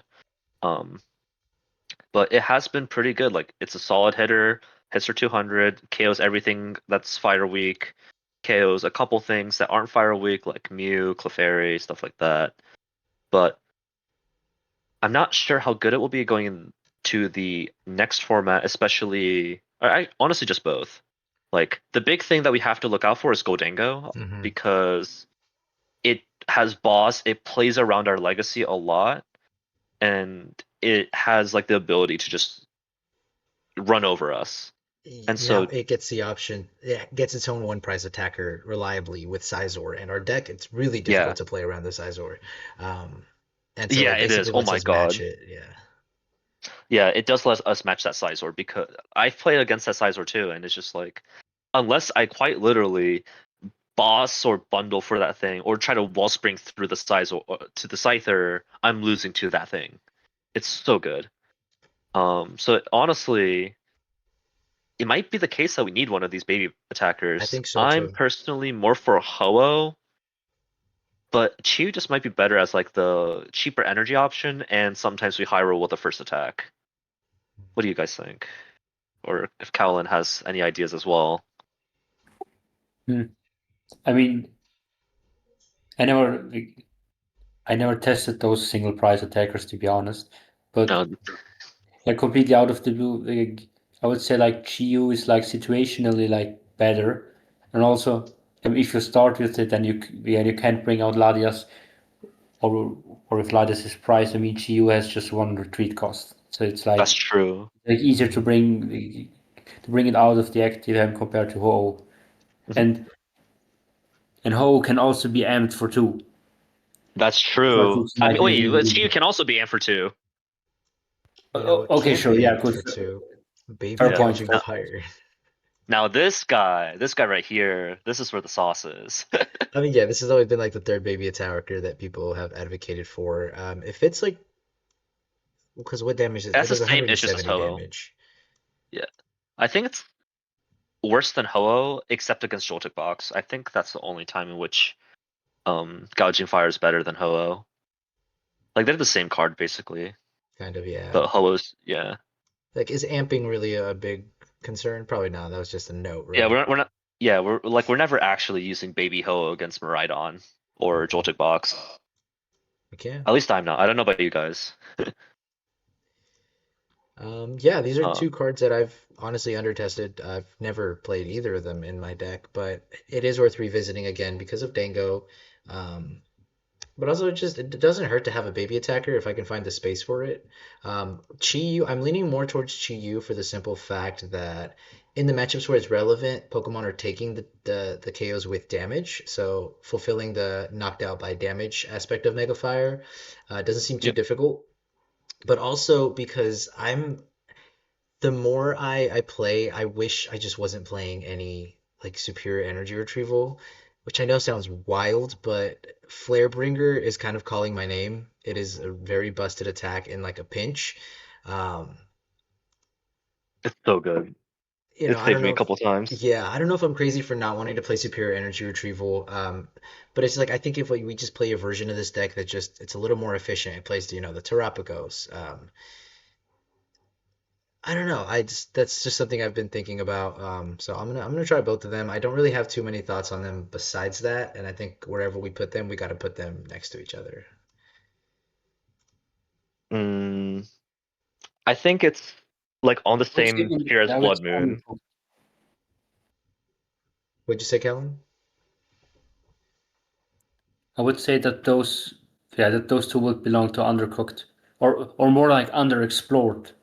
But I don't know. Oh. Okay, Do you guys feel I fair? don't- It's in cooking. I think it's cooking at the least because Hmm. like Paco Paul said this earlier. I love playing with the single prize, like just the single prizers, just to see like what this deck can be really capable of. And I've done not a lot of testing, but I have done a decent amount of testing with both of these cards. And if Goldango's really good, as with the next format, these cards just their value goes up really, really high. And Flarebringer, as I said, is like honestly one of my favorite attacks to call. Like Flarebringer, like what does that do? Okay, now I get 2 fire energies, and they're like, oh shoot, okay. Like imagine having this inactive in turn 1. It's like, oh my god, you get so much value. Yeah, it is also. You're right. It's a really good starter. Um, Yeah, there's not too many cards in and this also deck that I like yeah, starting with. yeah. And also like it's a really good slow turn card too. Like if you're going against like um Raging Bull and you don't have boss, I could honestly see like Iono Flarebringer being a decent play. Hmm. So yeah, I think it's at least in cooking, if not like in the weird in between of where Blood Moon is as well. This formatting is starting Yes, to but kick my but butt. this is true. Yeah, if you have Armarouge, Monkey Dory, Chiyu, Iron Bundle, and Minior, it is a lot. Like your hands do start getting a little clogged, which is what I have experienced. So if anything, you probably cut one of those cards, most likely a Monkey Dory, unfortunately. It really depends like how like dead set you are on like beating the Goldango matchup as much as you can, because it's a really good deck. Hmm. Yeah, I mean these are, and this is not to say that like anything like cooking and up we have to include. It's just like it's stuff that's Yeah. like it seems promising, and depending on how the meta shapes up, these seems to be like our best options for possible answers to relevant matchups. Yep. Um, cool. I think that that takes us there, and now we get to talk a lot more about the new cards. He's been staring at us the whole time. Some of these are definitely, might be trolling, but they're stuff that's been proposed, and they're new cards, so they're I always going do. to be exciting to test with. Yeah. I also do have one more card to add to the menu if you don't mind. Yeah, no worries. What is it? Yeah. Parakion from White Flare. Ooh, that was one that I was gonna add because I kept seeing it in people's lists, and I was like, "There's no way this is talked about." So I'm curious to see what you have to say about it. Honestly, it's just me talking about it. Like every time you see like a weird card, it's probably me. There's also like End Sigilith. Like Yeah. if we ever need to do like the 2-3-1 prize race or like Hmm. prize map, we have End Sigilith technically. But yeah, that card also exists that we can talk about later. Yeah. I mean, should we talk about Kyurem first? Yeah, we can do Kirim, Kyrim. Yeah, I don't know if I always said Kyurem. I don't know why. Yeah, so this card is new in the new set. Slash is not the reason we're playing it. It's for Blizzard Burst, 130 for 2 water and a colorless, so it would require 2 Prism or a Prism and Legacy. But it does 10 damage to each of your opponent's bench Pokemon for each prize card your opponent has taken. So obviously, very niche scenarios. 130 is not the most relevant damage, especially because you are likely to use this attack in the late game for that second clause of the prize cards. And 130 is not very much late game, but I could see very niche scenarios where like you're setting up for these like really big turns with Monkey Dory. Um, so it's like it could be like a cool surprise that like is really hard to play around. But do you guys think this has any merit? Anything I'm overlooking that could make this a really busted tech? Uh, I don't like it because one Shaman, but like Shaman's like kind of not really being played. But like the big thing for me is that to get good value out of this card, you need to attack with it twice.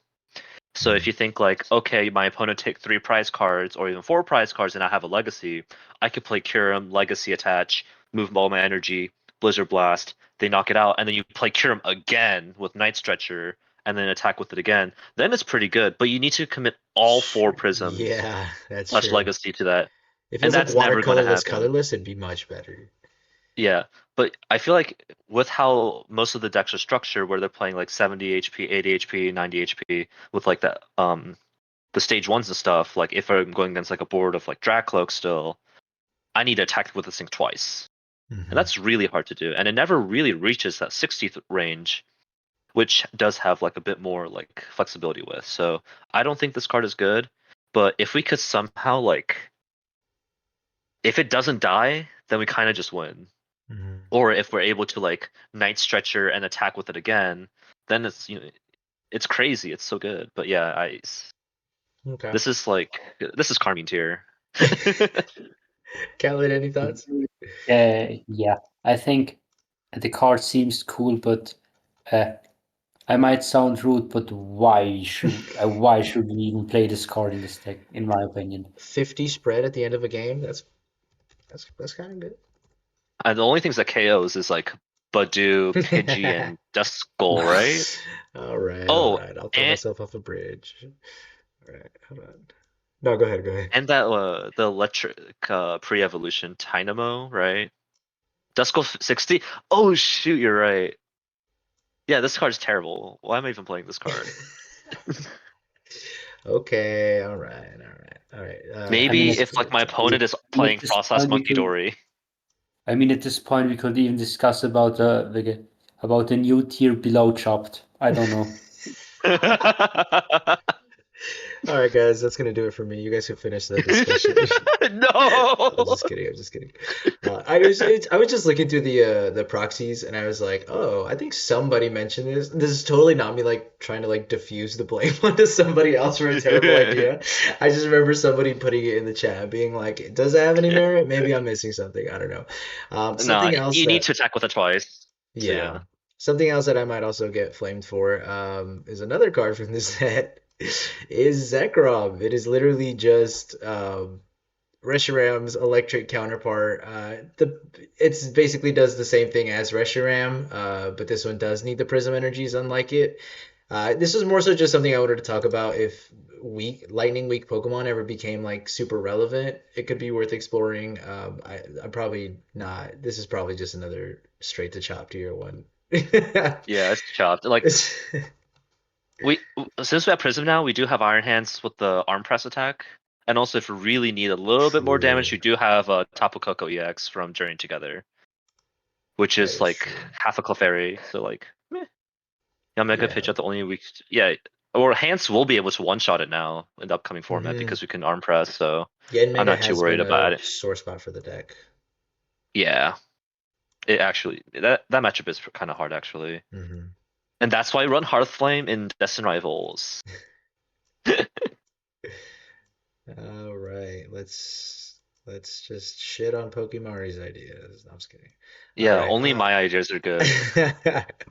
You And you do have the Sigilith. best track record for ideas that stick. So, I just speaking yap too of much, I think, and people start getting mind controlled. speaking of ideas that stick, Terrakion, let me pull up the proxy. Actually, it's not one of Oh, the selected oh God. proxies. And now we're talking. Now we're talking. Now Let's this is a good card, you know. Yeah, I'm so excited about this card, to be honest, because I mean I used to play Turbo Moon like plenty of times. And for example, like the inclusion of the Koraidon, which was such an insanely good single price attacker in this deck. I mean, you could with the Koraidon you could slay like all the Terrapagos and all like the Fest and like all the weak stuff to fighting, like all the Rotom Wii. And in my opinion, this card is really good.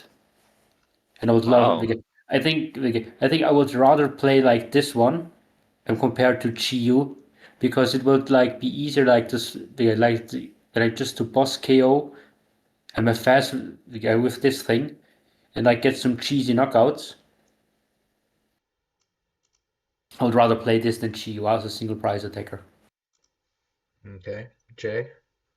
I mean, it is the alternative to Chiyu, where if rather than Goldango being super super strong, you start seeing more like Joltik Box and Miraidon, then you start including this card because one, it can't be amped unless that future capsule, which is insane. Um, And also, it does have like neutral targets in a good chunk of matchups, unlike Chiyu in like Pheasantipity, sometimes Terapagos, Eevee, right? Like those matchups you can try to cheese with this Terrakion idea. Where in Chiyu, there's not like every deck plays Fez except Grimmsnarl. Not every deck plays like a Fire Weak thing, other than Goldango and Raging Bolt, I think. Yeah. Yeah. And then Toadstool's not a real deck, so we don't talk about it. Like, it's just it's the same idea as Chiyu, but it has more targets basically. I feel like Hands usually has Charm. This is true. Totes I hate crusted. when that happens and we just lose. Unsubscribed. That's Wait, we crazy. don't I even don't have even have subscribe. subscriptions. No, I'm not even an affiliate yet. That's crazy, Yeah, Icarus. yeah. Icarus is going to come back when I do have subs, sub, and then unsubscribe. Just for Yeah. that thought. Crazy. $5 for the bit. We might even have Icarus on the next one because I think in terms of like ideas, they've been contributing a Honestly, lot. they have So been, yeah. yeah, I don't know who you are in the Discord, or if you even are in the Discord, but let's talk. Um, cool. Yeah. Terrakion, I'm okay. Maybe I'm missing something. I'm struggling to see the value. Obviously, like the scenarios, a lot of things, relevant things are fighting weak, but is it worth having an attacker energy retreat cost? I don't No, know. I like just yeah. it is bad where like if this does get trapped in the active and like you KO Fez and it just gets stuck in the active, you're really, really sad. Um, but yeah, I think there is some merit to where if like it's like Regigigas, right? Where excuse me, if these like Joltik box decks and Miraidon and like people like play a lot of Fez everywhere as like what's happening right now, Hmm. then this card starts getting a lot more merit to being able to be played. So there needs to be like a threshold in a sense for this card to be good, just like Chiyu, right? Hmm. Where Chiyu's like feels amazing against Goldango, but just Goldango. And then Terrakion feels really good into Joltik box and Miraidon box, but only into those two. But it also has a couple targets. But with Chiyu also, it does have its first attack. It has one retreat cost, which I think make it better than this card. Hmm. But there is like some merit to this one, I will say. I Okay. think it's a little undercooked, but Calvin, where do you think this one I can falls? see it. I can see it in cooking if you like only see Joltik box, Miraidon box. Hmm. Chi turns Crustal from 20% to 90%. Nah, you know what turns Crustal Thorns from 20% to 90%? Minior. That card is broken against that thing. You just win.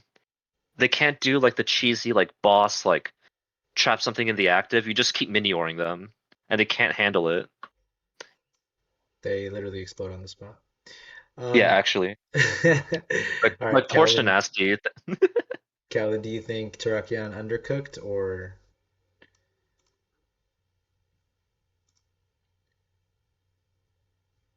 Calvin? Alan?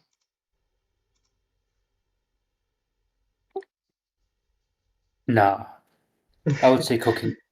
You think Same cooking? like Chiyu, Same as Chiyu? Wow. straight up to cooking. Straight up to Okay. cooking. I could see it if we're putting Chiyu Ho-Oh. It's another baby attacker. It just hits for a different weakness, so it offers like the same value, different scenario. So Yeah. I could see it. Either we put Terrakion in cooking with these other guys, or we move the other ones down. But I definitely agree. It'd have to be wherever we put them. I mean, this Yeah. card slaps. It I also mean, is you really can't cheap put this attacker card to in be the same fair. tier. I mean, you can't put. I mean, you can't put this card in the same tier like Regigigas. That's How true. could you say that? But yeah, you're right. You're right. Also, like what I really like about attackers like this, like it's not only cheap, but it's like it's a threat if they just keep ignoring it. It's like if you can keep gusting around my baby, like, but he's just gonna keep hitting you.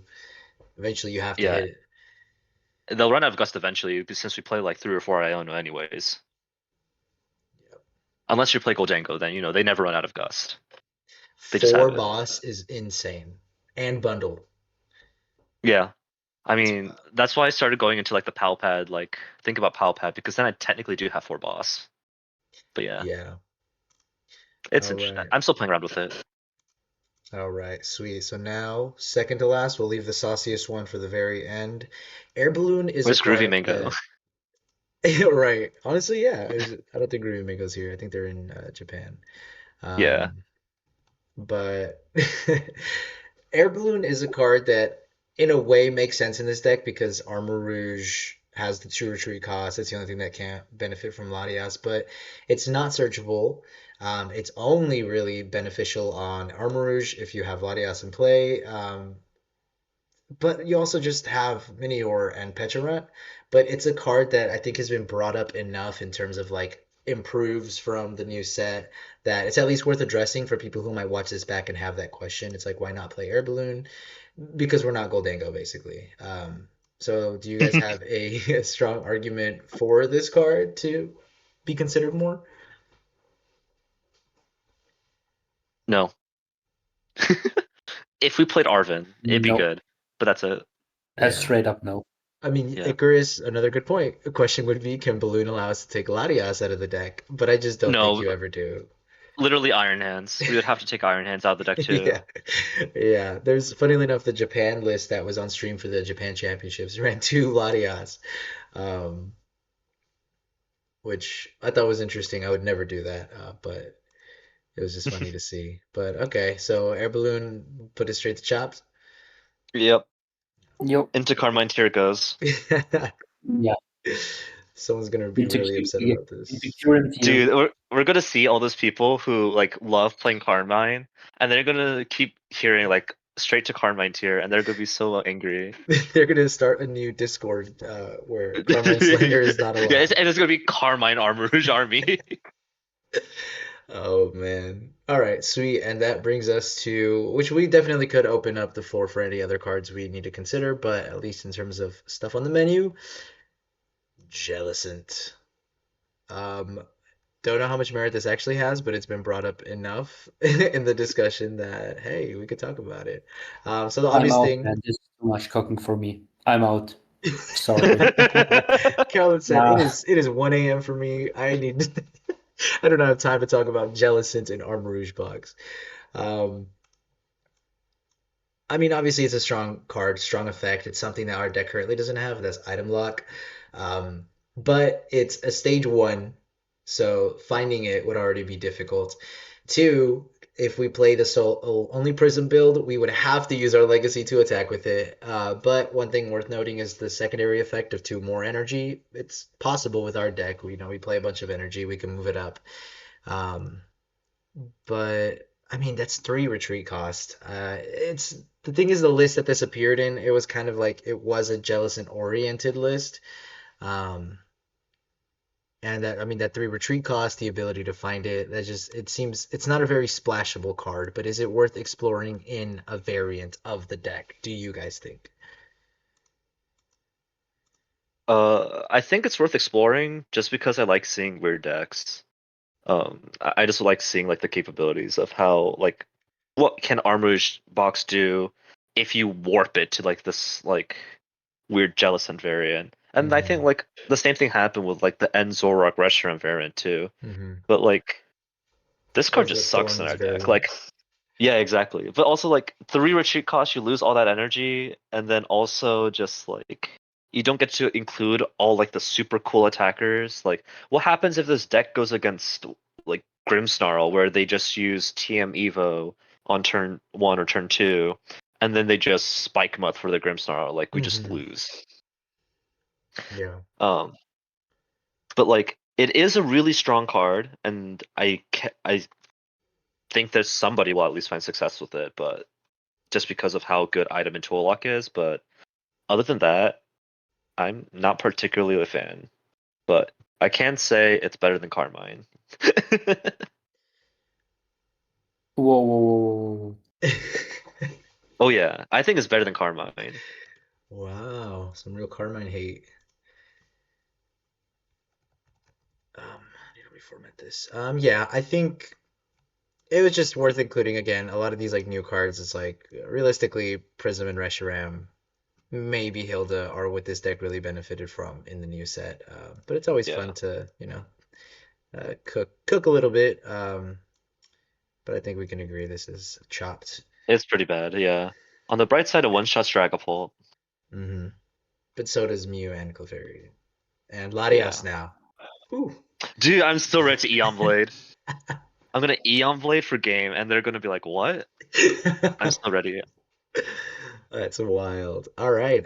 Is there any other card that you guys think or anyone in the chat think we need to take a look at? If not, we can just kind of do some final thoughts, maybe some final rearranging. The Umbreon EX, sorry, Icarus. This Nope. is this is where we draw the line. The EV variant has cursed this deck for long enough. I've always tried to be open-minded about it, but I don't think the EVs anymore at least fit in the deck now that we do have access to dark attackers like Roaring Moon. If we really need it, it's a far less clunky answer than playing the evolutions. Yeah. Yeah. Umbreon just sucks. People see your opponent sees it coming from a mile away, and you need both parts Hmm. to make it a surprise. It's not that good. I I know agree. one person in the Discord still plays it, Kel, I think. Yeah. I haven't seen They've him had be some too good results. active in the Discord at least. They talk sometimes. Yeah. But But yeah. sweet. All right. And then I guess is there something that you guys see on the tier list that we maybe need to reconsider? Something you guys thought about that didn't fit into the discussion somewhere? Um, No, I think Carmine needs his own tier of being bad. Like super no, I'm kidding. Carmine is actually not that bad, but like I just don't like it. yeah. Oh my God. Oh, this is an image. That's why it's being all stupid. Yeah. Here, just for you, I'll make a tier Yeah, we can called just Carmine. it's called Arma Hell. Um, and Carmine will be the soul. Actually, no, you know what? No, I'll No. put Heartflame in there too, actually. Honestly, yes. This is our opportunity to voice our disdain for some of Yeah, these my cards. distaste for Heartflame. It actually should be in the cooking tier. Like Heartflame should technically be in Realistically, cooking tier. Yeah, but it's an Arma Hell, and same with Carmine. It should technically be in cooking tier. yeah. Oh my gosh, I keep messing up the formatting. All right, Calvin, any modifications? No, I would say we I mean, I solved agree with everything. everything. Too. We discussed everything. I mean, yeah, like some niche inclusions, yeah, like in form of supporters, but that would be another. That's a That whole would be other another thing. topic. Yeah. I think, yeah, I think Hmm. we're set. All the months. Okay. Um, Sweet. Well, I think that's pretty much it. Appreciate you guys for joining in on the discussion. I'm excited. Tomorrow we're really close to getting the new cards, and so obviously this all this stuff will change as we actually get to the actual testing. And so, Yeah, um, I'm excited to see how much this list changes actually as we progress through the meta. yeah, and we'll have the Gabe Smart regional this upcoming Monday because I doubt any of the people participating in Azul's 1K will be piloting this deck. That would be so cool if they did, but let's be honest, pro players they like They're what not gonna play this works. pile. They're not, no. So we'll have the Gabe Smart tournament, which I'd encourage as many of you uh, who love the deck. Let's go. Let's represent it. Let's try to do a little bit better than 37% win rate this time. Um,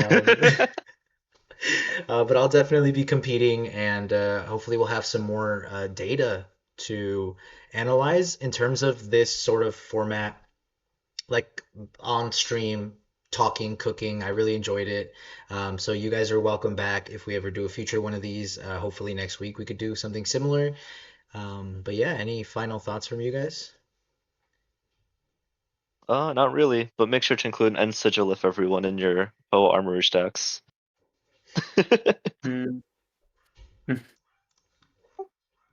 I would, I would say like keep an eye if some of your locals start playing Klefki. That thing is hella Oh, annoying. true. Klefki's so annoying. Keep an eye out. I think item luck isn't that bad. I'm compared to being ability lock due to Klefki. and it's way much worse. You can't play the game at all with with this deck in front of Klefki. If you have Klefki in front. That is true. Yeah. That is true. Just for you, Jay, I went ahead and sent Sigilif to Armahel. Well, no, it's a staple. Come on. All We're right, gonna let's. start hitting 2/3/1s on these Mega Pokemon. Trust.